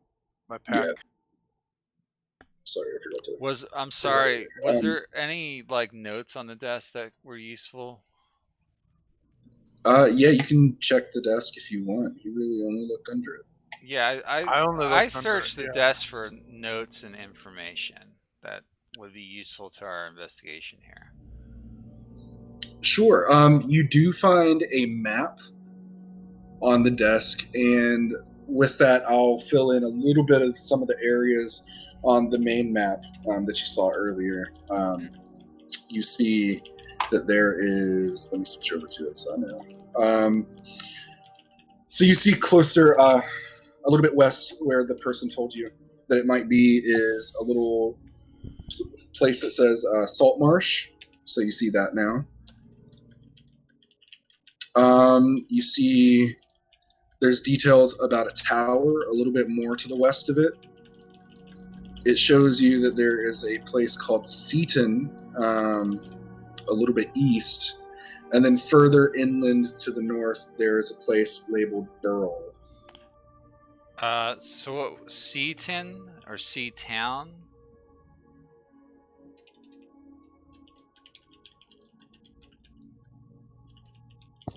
Okay. And that's to the east? Seaton is to the east. Burl is a little bit more northwest than Saltmarsh. It's more inland. Saltmarsh, you see, is west of where you are. Mm-hmm.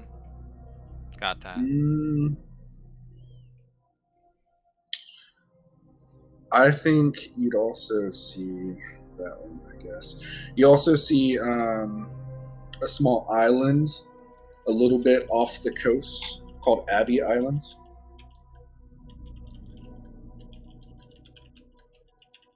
And then the tower is labeled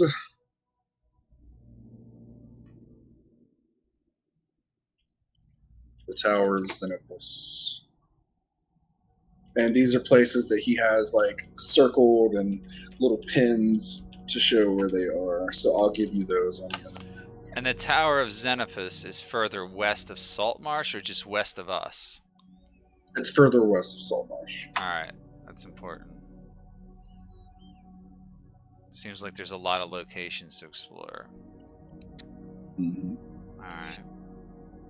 That's about the only useful information you find with that. And then other than that on the desk, give me an investigation to see if you see anything other. Okay. Not a great investigator. 15. Decent enough. You find a small piece of parchment, and it has two columns on it that are handwritten very fancily. And on one side is words in common that you see. There's stop, fight, lift, come, stuff like that, like one word command words. And on the other side, you see that like coinciding with it directly across in the column are words in another language. What languages do you speak? I'm familiar with common, obviously, primordial, and celestial. Okay, you don't know what the other language is. It just looks like they're words and the translation. What was on the front of it? Those command words, what was that? Like they're just scrolled on a piece of paper or? Yeah, just scrolled on a piece of paper. And there's quite a few of them, but it's stuff like stop, fight, lift, come, go, like stuff like that.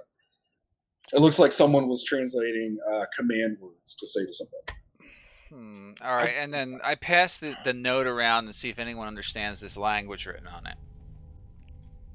I'll take a look at it. Is it written in thieves' code? No. In meta, does anyone speak Goblin?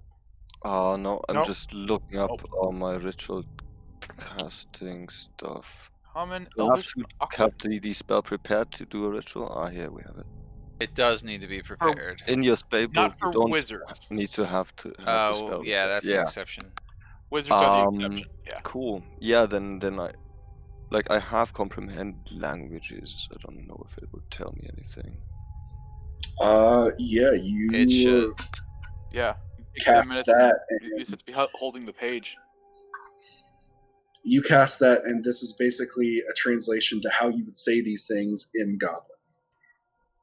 In the Goblin language. Oh, cool. I want to These look people at must that be map and see if there's a mark for the smuggler's run on it. You see. You can see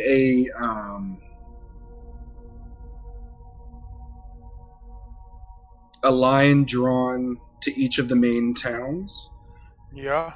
and you also see a circle out to sea a little bit, but it doesn't have any labels on it. Like pathways on where to go.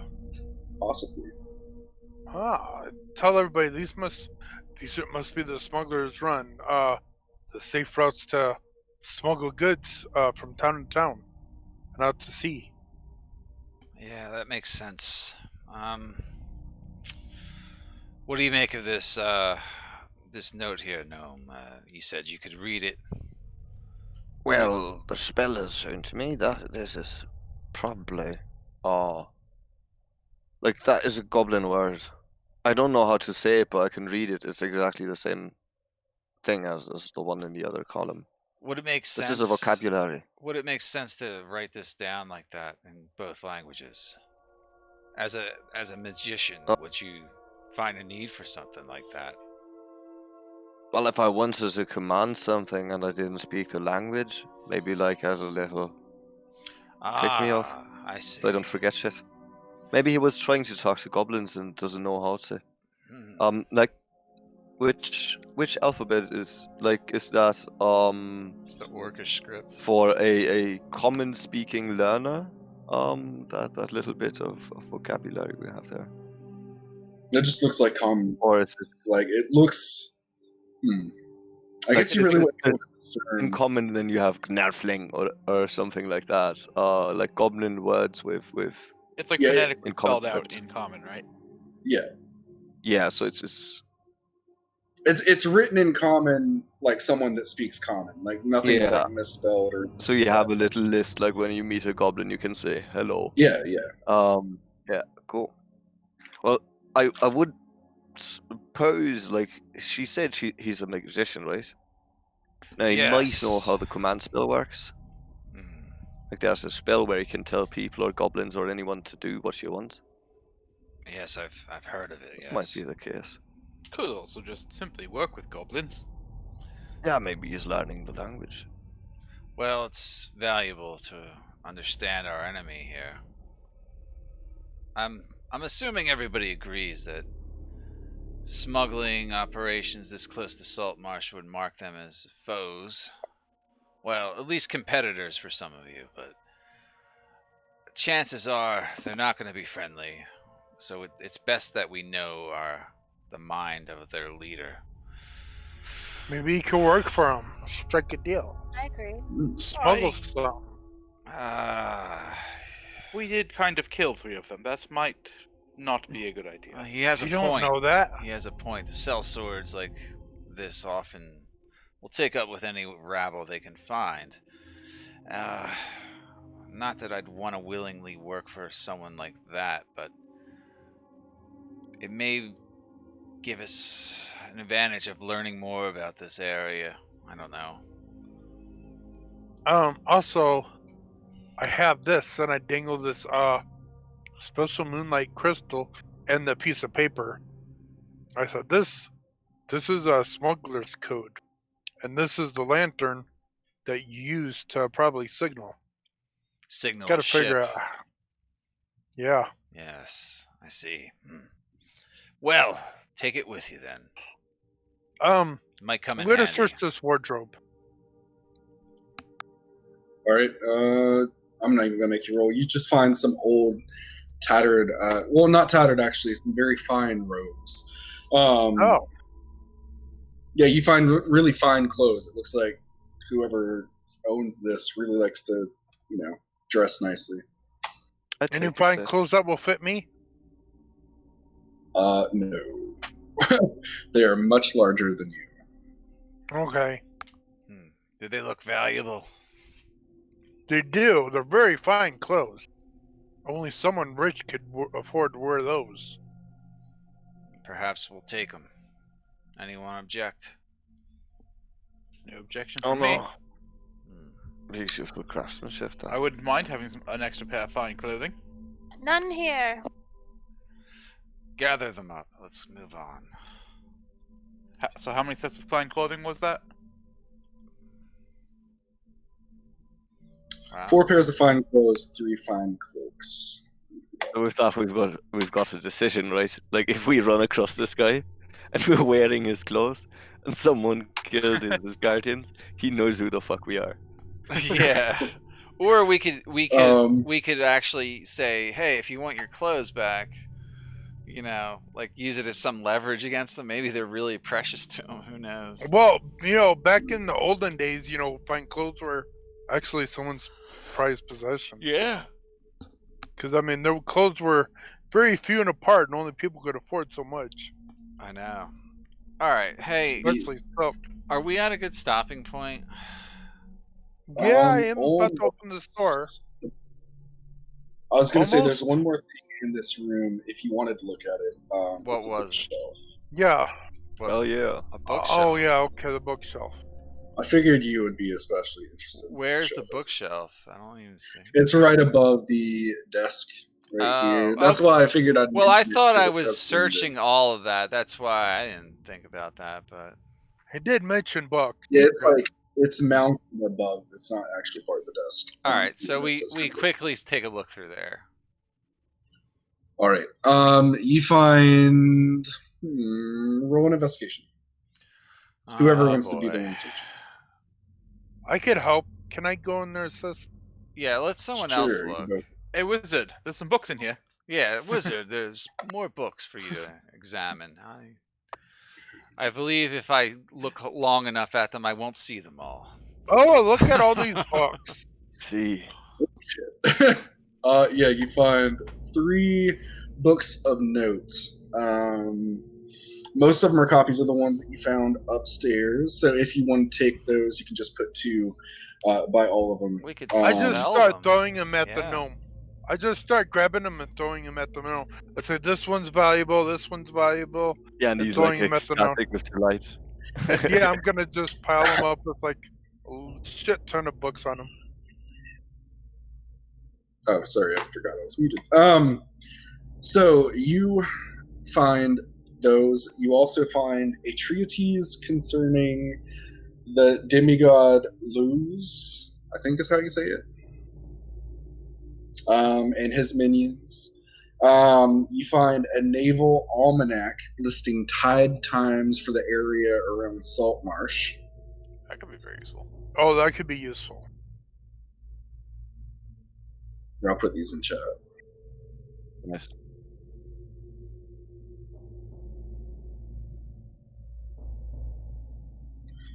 And you also find a volume of fully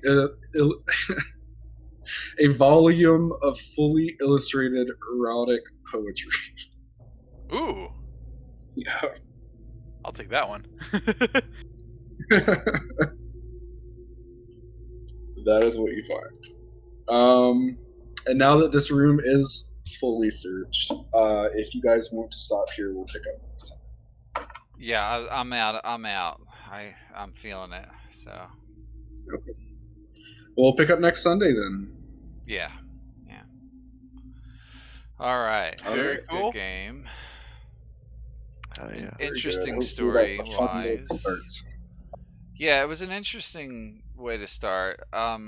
Did you just scrap like starting in the town? Aren't you supposed to start in Saltmarsh and then like work your way to this place? I think, or something like that. Yeah.